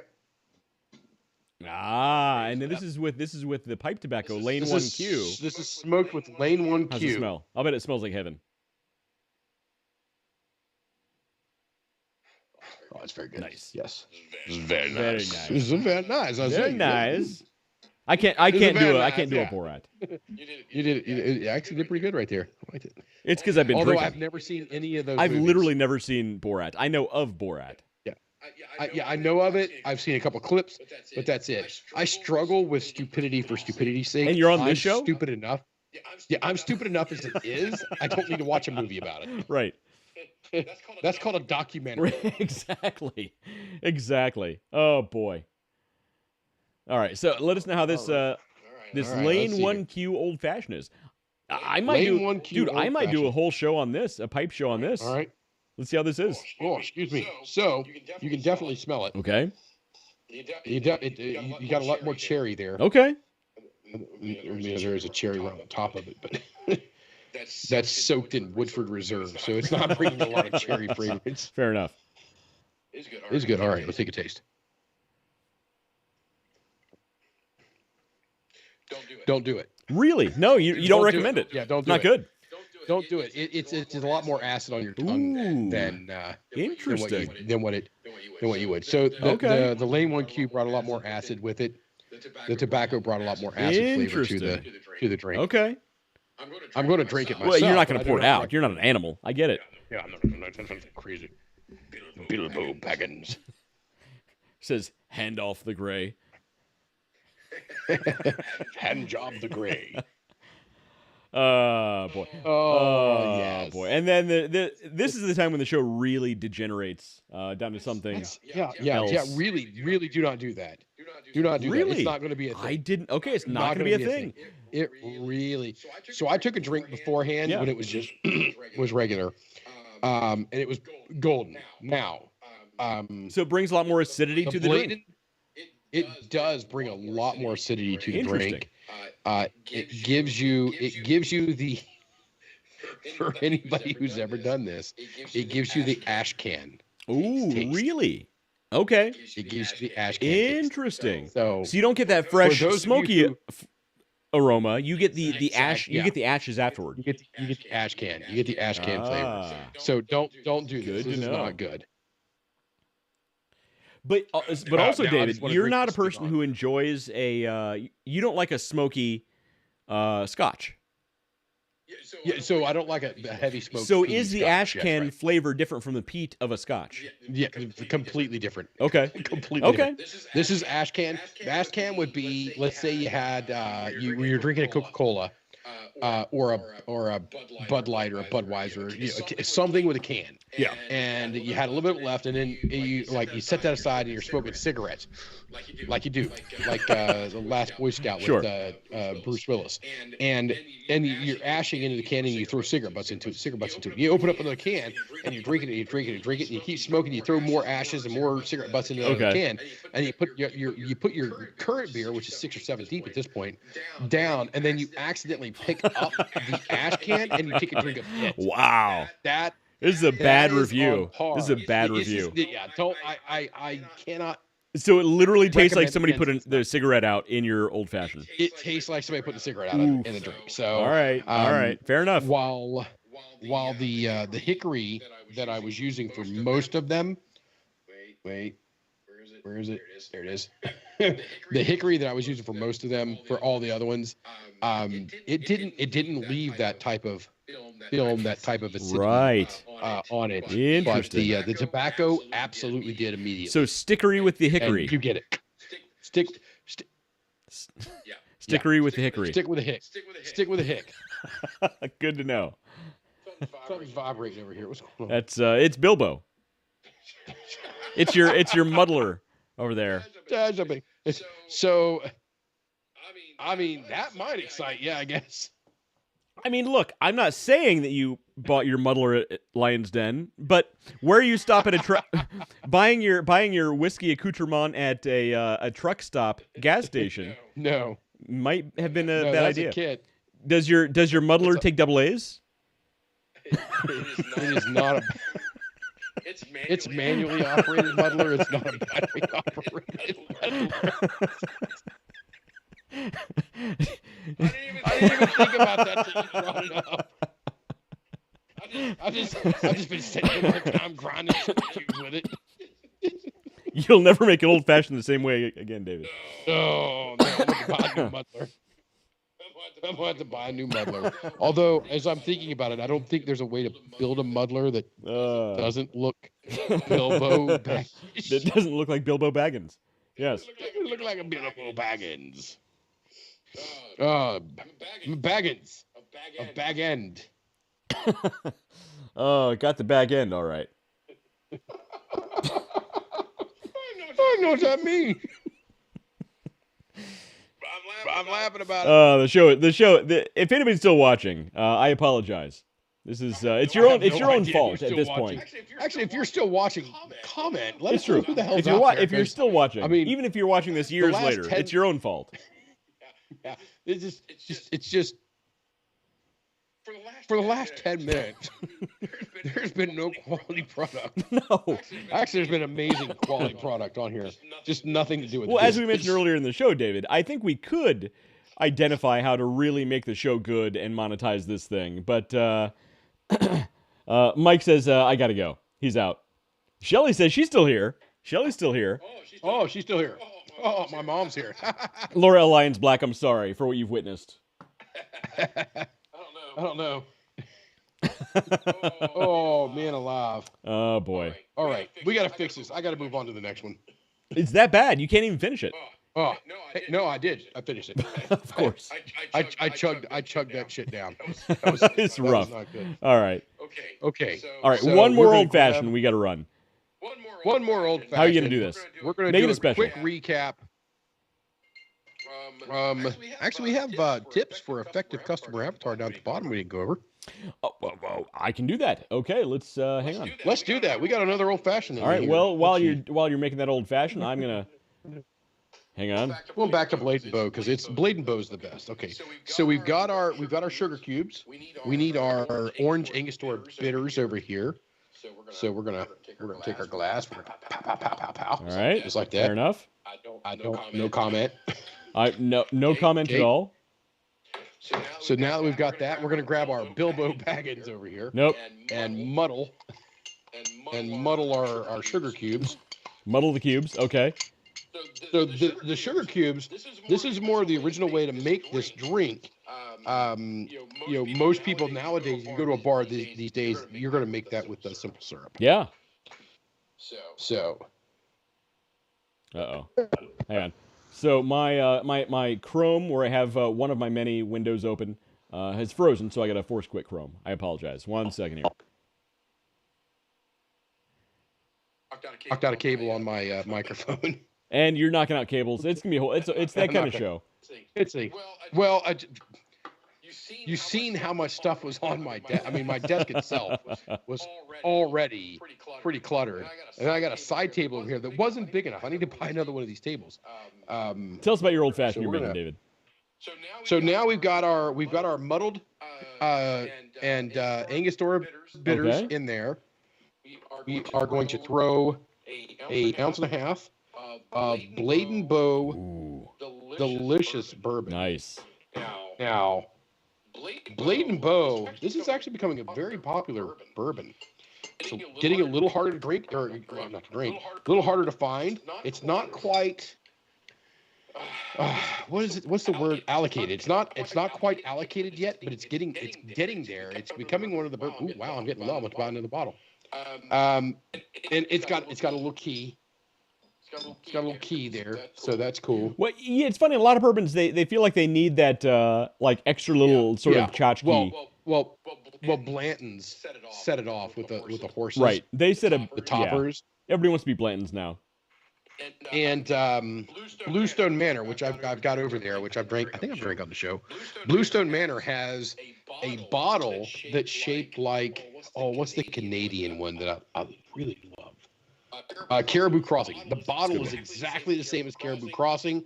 It has a key like Blade and Bow, and it has this big blue jewel. They just took the best on of all the top of worlds it. and like, how much crap can we put in They this were bottle? just like, but it was like, buy our bourbon, and I bought it. I bought it one time, and I went to my lounge. Like I said, we put it out there, and I took it with a bottle of Stag. Now, I paid $50 for that bottle of Stag. I could have flipped that bottle within an hour, and sold it for $400 within an hour. Now I don't do that because I like to bring my bourbon, not sell my bourbon. But it was, I mean, that's just to tell you, I mean, it's a very highly sought after bourbon. Yeah. And I set the Bluestone Manor. Now the Stag had already been open. I already had a couple drinks out of it, and the Bluestone Manor brand new. I still have some Stag left over here from that same bottle. We killed the Bluestone Manor. Brand new bottle. Yeah, good to know. And there wasn't as many of us back there as there should have been to kill a whole nother bottle. Plus, there were several other bottles. Yeah. But it was the one that got killed because we flipping loved it. It is a phenomenal. Good. I'll look for that. That's good to know. Phenomenal.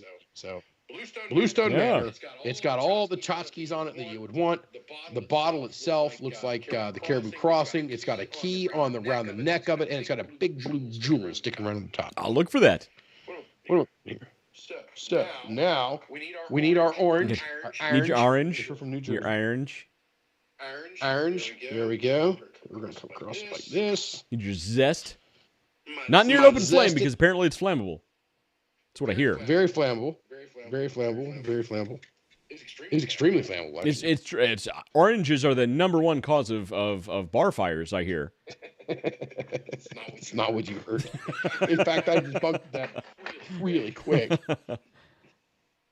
Let's see here. We're going to twist. We're going to take this other orange zest here because I dropped the first one right in and just wasted it. Look. It's a little more zesty than it would have been. There we go. We're going to wipe the rim with it and throw that in there.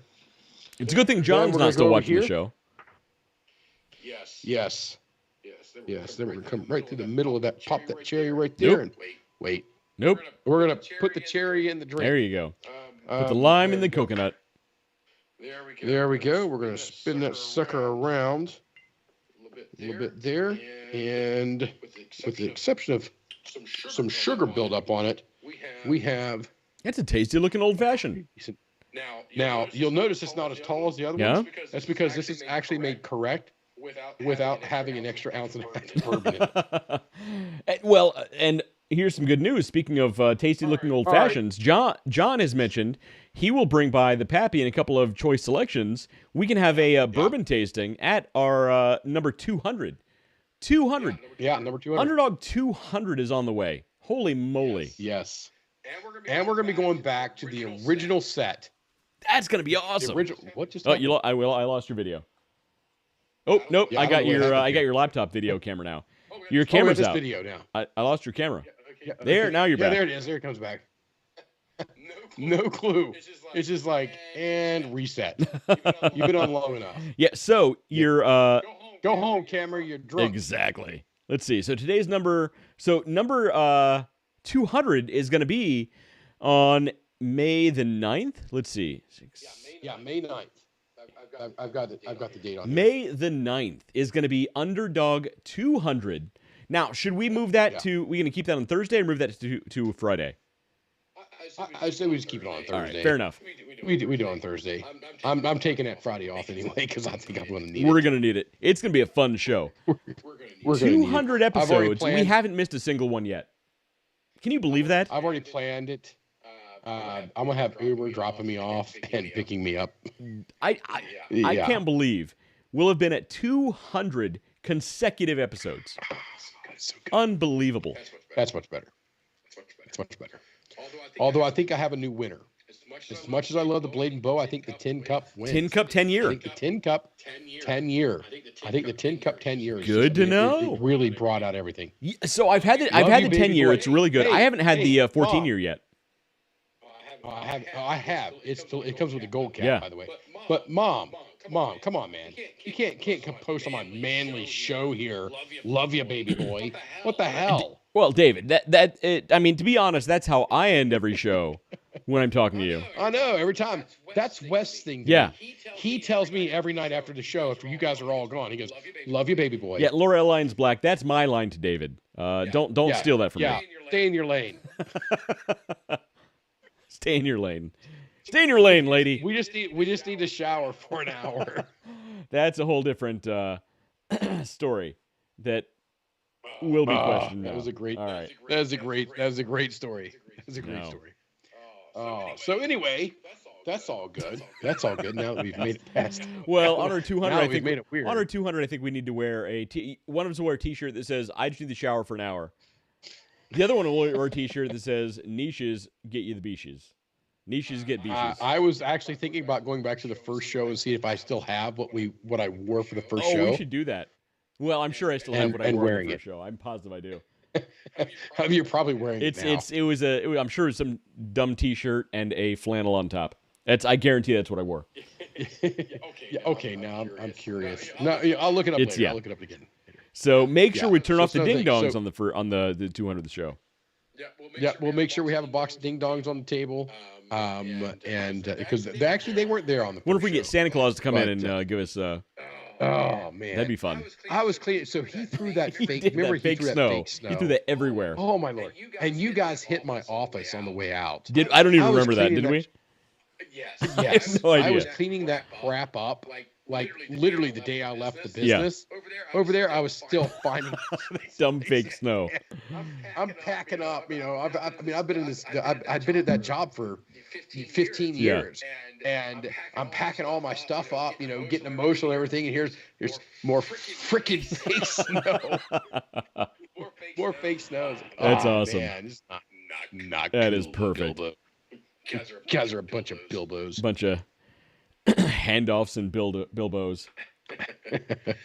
So, we were talking about tips for. There goes the camera. Your camera dropped out again. All right, so I'll run through real quick. All right, the tips for effective. So we're just going to we already talked about these, which is one, don't be vague with your customer avatar. Be as specific as possible. Don't talk about a demographic. Don't say, 18 to 35. 18 to 35. That's stupid. It needs to be a person. Be as specific as possible. Tip number 2, use empathy. Okay.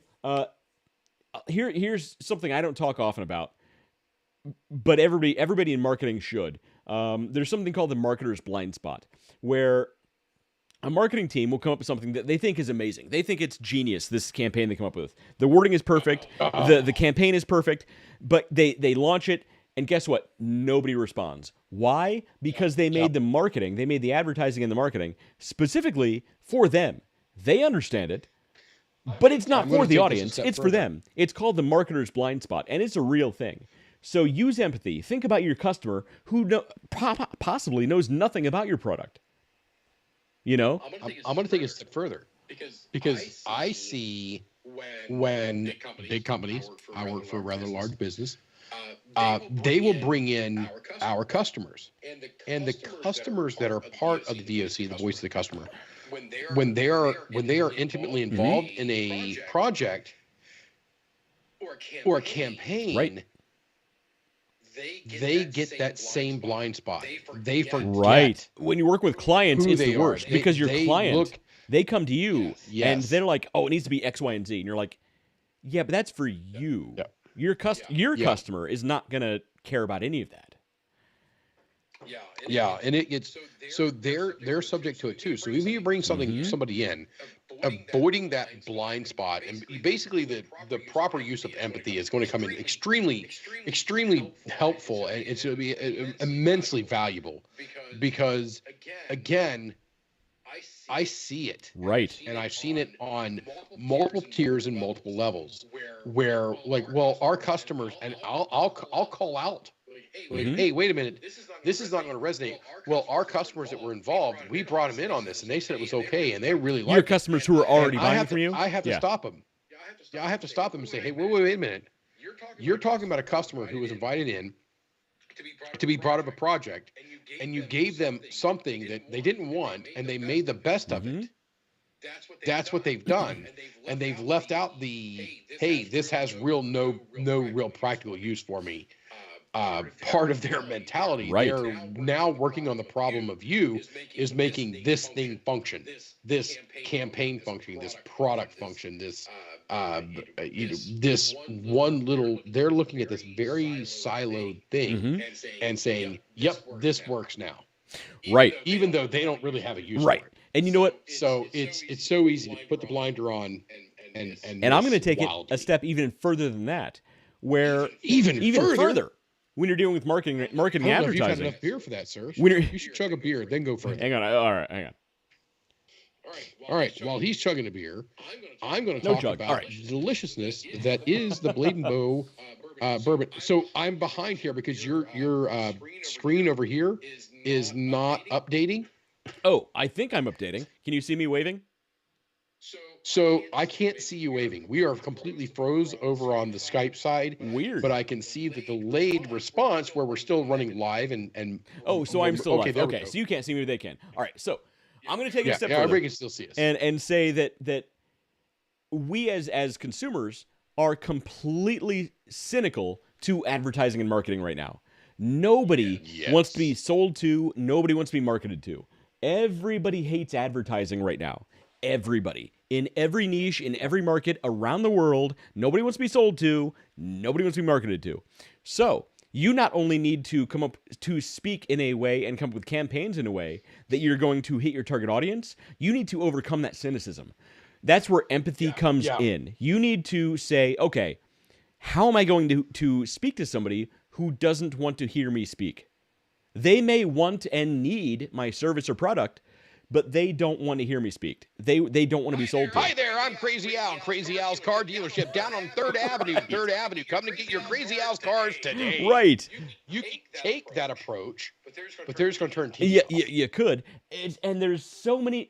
Everybody thinks they have a workaround for this, and really, there are very few people and companies who have done it and done it well. We need to do a show on that, David. People who overcome the marketing cynicism. That's going to be a good show. So we'll work on that. But use empathy when you're coming up with your campaigns, when you're speaking to your customers, because nobody wants to be sold to. Remember that at all times. Cynicism is totally for real. Yes. And West is like the king of the cynics. So. Oh, I am the king of the cynics. I am cynical all day, every day, and I try and hold it back because I know nobody wants to hear my dumb cynicism. But I am so deep down He's that like rabbit the hole. Sauron of cynicism. I am. I'm the. I don't. I can't even speak right now. I'm so cynical. I'm cynical of myself. I can't even speak. I'm so cynical. All right. I'm just trying to keep the Lord of the Rings references going. Really. Oh boy. At this point, that's what I'm. I'm committed to getting as many Lord of the Rings references as possible. Well, it's funny. I've actually, so you know for a fact I'm habitually late almost everywhere I go and everything I do. I've actually gone to meetings at Fortune 500 companies, and if somebody says something when I walk in late, I say a marketer is neither late nor early. He arrives precisely when he means to. I've said that. I got the pipe. I've said that during marketing meetings. Is never late, Frodo Baggins. Nor is he early. He arrives precisely when he means to. And you know what? About one person has laughed each time I've said that. And everybody else is like, I have no idea what you're talking about. And I'm like, you are not my target audience, my friend. Yeah. So I love it when I drop in Army of Darkness. Oh, I love it. Reference. I saw that in theaters. I love that film, man. Army of Darkness. Army I of was in Darkness like the third references. grade, and my mom, for some reason, thought it'd be a good idea to send me and a buddy to the movie theater to see this. And it was like, it's totally rated R. It's an awesome movie. And I was like, I was legitimately like in third grade. I remember specifically, I get enough. My teacher would give like little like stars when you did enough good things in class. I got enough stars, and I got to choose. I could have a toy or like a movie or something. I chose to go see this movie with a buddy, and my mom got us tickets to Army of Darkness. It was great. This is my boomstick. Yeah, I love it. That spawned a whole nother thing. Like later, that was Halo. There was a setup for Slayer in Halo called Boomstick. Oh, funny. It was just shotguns. Yeah, just shotguns. The whole thing was that's just shotguns. great, man. And that was great. I mean, so it was a carry on, man. There's just you can't go wrong. You can't go wrong. I want to meet Bruce Campbell one day. I love dropping. Yeah. That would be awesome. I love dropping, and then Boondock Saints is another one. I number drop one. A ton of quotes. Boondock Saints. Yeah, number one. It's really all I call. I mean, I know there's a number two, but number two is Saints really a number two. It really is, and they knew it. But they're making number three, though. Well, they claim it. The main two actors, when they read the script, said, "No, I'm out." Both of them keeps were like, bubbling up every so often. It but does. It's funny, after and eventually having met, we'll get somebody who writes a proper script, and I know you had a having met both of the lead actors, you're like, it holds a different weight after having met both of the main actors. One of them was super cool, one of them not so much. Not the one I expected, actually. Yeah, Dale's pretty badass. Dude, I legitimately thought it was going to be the other way around, but the one I was hoping would be super cool was not. Yeah. The one you expect, yeah. The Rocco situation was funny. That was a funny situation. So he was. I'm not disparaging anyone. He was.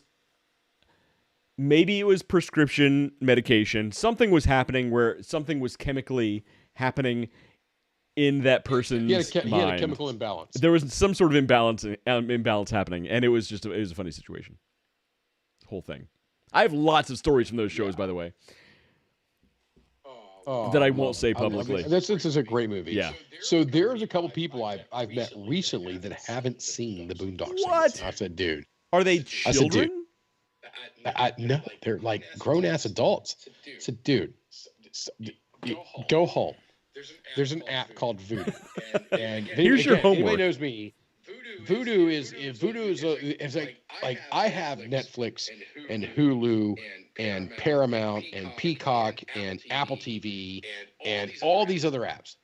They're for everybody else in the house. You have Voodoo. They are not for me. I have Voodoo. Voodoo. There's a free version of it to where you can just you click on it's like free. And you go there and it puts ads in it. Unlike all of the other ones that are like, here, pay for this. And we'll give you ads. And then we're going to put ads in it unless you pay me more. Voodoo's like, no. If it's ads, it's free. So you should use it. Now, I don't use that part of it.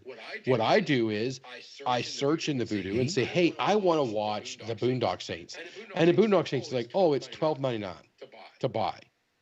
And I buy it. And you have it forever. You can download it and watch it on a plane. You can take it anywhere you want. Now it's called Fandango for home or Fandango at home. So Fandango and Voodoo are the same thing? Yes, Fandango bought Voodoo, but Fandango bought Voodoo from Walmart because I didn't even know Walmart Voodoo owned got Voodoo. sold to Walmart. Walmart had it for a while and didn't know what the frig to do with it. And then surprised? They sold it to Fandango. Yeah, no surprise there. They've made some stupid music. That was anyway, but it solidly is hands down as far as streaming movie and TV services. It is hands down the best one. Good to know. Very good to know. Because if you don't want to pay a dime and all you ever want to do is watch the free stuff, you don't have to pay a dime for what everybody else is charging you for. Netflix and even Amazon Prime. I'm actually going to Prime's I'm thinking about canceling Amazon Prime's Prime, expensive. which is quite expensive. Yeah. And now they're like, they sent me a thing going, I turned it on the TV one time. They're like, oh, from now on, unless you want to pay for extra, we're going to put ads in your stuff. I'm like, wait a minute, I renewed. You've already billed me for the entire year, and if I don't pay you more, you're gonna put ads in my stuff. Like, all right, fine. I'm on Amazon Prime when I can, and then I'm out. I want nothing more to do with you. Goodbye. Yeah. So Prime got expensive. So we do a whole show just on streaming services. There are a couple that I'm going to cancel, though. I'm going to cancel Peacock, and I'm going to cancel Paramount Plus. Paramount. I only subscribe to Paramount. Yeah, everything. The only reason I subscribe to Paramount Plus is because of Picard. And you're the reason I got it was because you told me Picard season 3 was legitimate. It was good, man. Everything else, I still haven't seen season 3. I gotta go back and season watch 3 was the only good season. That's it. I like season 1. I like season 1. The last episode was a little. Season 1's passable. Season 2, garbage. Season 3, you will like season 3. Season 3 is the one where they said, okay, we're gonna give up on all this other stuff. All this we're just gonna do fan service. Actually, make good content. Yeah. Season 3 is Star Trek. Discovery, by the way, Star Trek Discovery is not Star Trek. It's a different sci-fi show, and in its own right, it's fine. It's not for me, but it's not Star Trek. Just so you know, Discovery, do not watch Star Trek Discovery under any circumstances. It's bad. Actually, is that the one that has like the mushroom spores or some shit? Don't get me started on the spore drive. Do not, no. What the No. hell? So, I mean, I understand that their semi mentality about. I it, understand, you've like, if you a mushroom are root into system, weird, like anime stuff that has no basis in science. Yes. It has zero basis in science. I mean, the spore drive has no basis in science.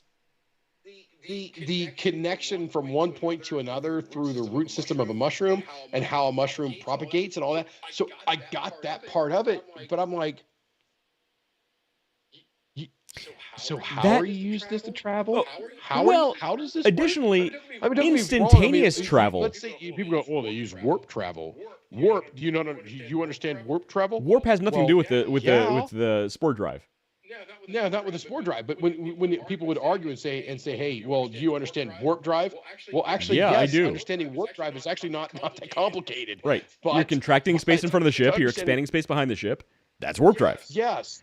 The spore drive, on the other hand, is dumb. How There does it was function? literally you're driving along the. there was roots? literally a What the hell? 12-foot tardigrade in season 1 that showed them how to travel through the mycelial network. The mycelial network. The mycelial network. Yeah, the mycelial. Yeah. Dumb. Dumb. Also, you know what? I can even get past that. I like weird out there sci-fi. I can get past that. Here's what bugs me. The captain, so in season 1, she wasn't the captain. Now she's the captain because they traveled. So I didn't watch. All right, so here's spoilers. Because in season 1, the captain was actually the captain from another.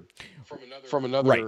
All right, so I won't spoil it. Here's the gist. It was like, hey, we need to get a scientist to operate on this, and they couldn't get like Neil deGrasse Tyson, so they got a botanist instead. Well, all right, so I won't spoil it for you, but my complaint is still valid.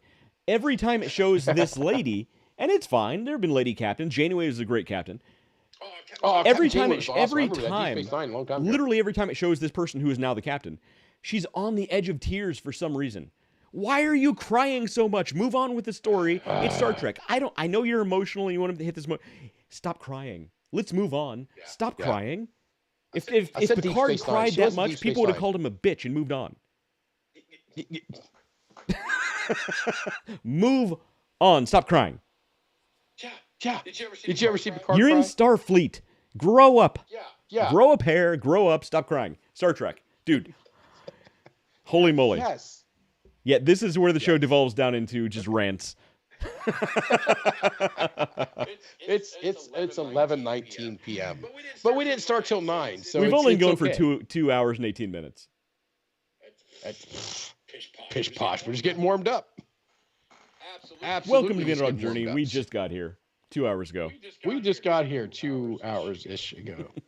And West, I told you earlier to chug that drink, and I happened to notice, what are you drinking there? Because that's so like I red. moved on to the Blitzen.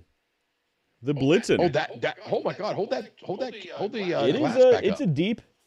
This is This is ale with cinnamon, orange, and honey. Yes. It's fine. Okay. It's okay. Yeah, it's definitely a Christmas beer. Yeah, I mean, it just screams Christmas. I think you should put some lights on. Dance slowly. Yeah, no, back in December, this would have been fantastic. It is great. It's a good one. Yeah. It's from Milwaukee Bay Brewing Company. It's pretty tasty. Okay. It's not an old fashioned that tastes like an ashtray, but it's okay. Yeah, yeah. So don't do that. Do not mix lane 1Q in with I your thought that would have been hickory and good. smoke Good it. to know. Yeah, I thought so too. I thought so too. I had a lot of high hopes for that, and I was wrong. Fair enough. I'll remember that. I am wrong more than anyone I know, mainly because I'm willing to be Look, wrong. you learn from your I'm mistakes. perfectly acceptable to be wrong. You learn from your mistakes. Look, if you don't try, you don't know.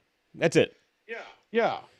Yeah, if you're not so basically if you're afraid to be wrong, this is not the podcast for you. Because you're not going to run a business, you're not going to do anything. You're going to go into at best middle management with some mediocre ass company, and you're going to be given a box and you're going to be told to live with inside that box, and that's what you're going to do. You were reminding me So, of every reason you're why not I'm here. doing some of the things I'm doing right now, David. Yeah. I might be there with you soon, but I might be there with you soon. Check that pulse. Yeah. It's getting good. It's getting good over here. So I think that about wraps it up. We are at 11:21 p.m. Not terrible. We've had worse shows. Not bad. Look, I will start making some promotional content for Underdog 200 coming up on May 9th. Yeah. It's going to be amazing. We're going to be back at our original location. We're going to have a cool guest. Yeah, that's going to be We'll awesome. announce who that is at the time. It'll be a surprise cool guest. And It's a surprise because we don't know yet. Look, don't say that. We have ideas. We have ideas. We're working on it. It's going to be a cool guest. But if Trump's busy, I don't know what we're going to do. Look, he said he'd be there. That's all I got to say. I don't. I'm not saying Donald Trump is going to be on our show on May 9th. Who said Donald? I'm not saying that Trump has said he would be on our show on May 9th on at what 7 p.m. We going 7 or 8?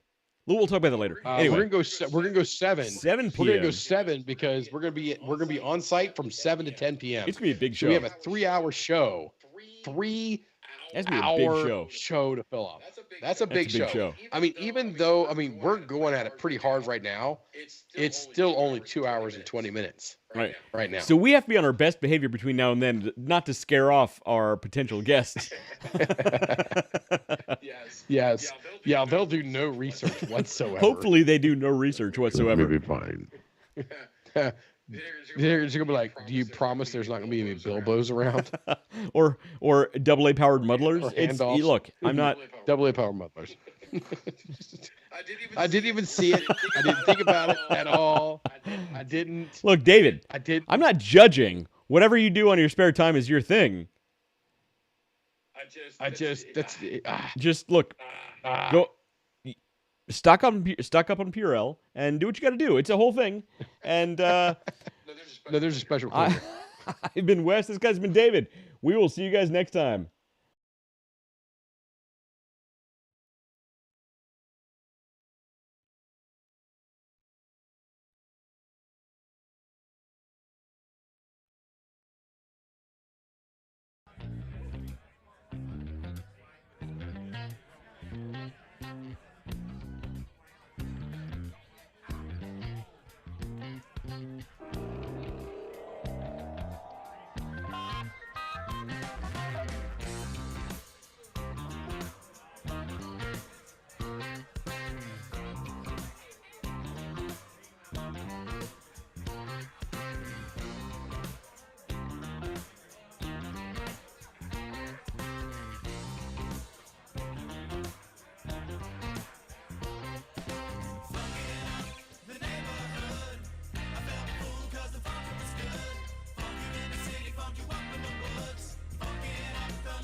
was good.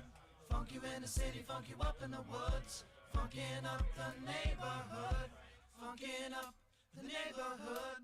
I felt full cause the funkin' was good. Funk you in the city, funk you up in the woods. Funkin' up the neighborhood. Funkin' up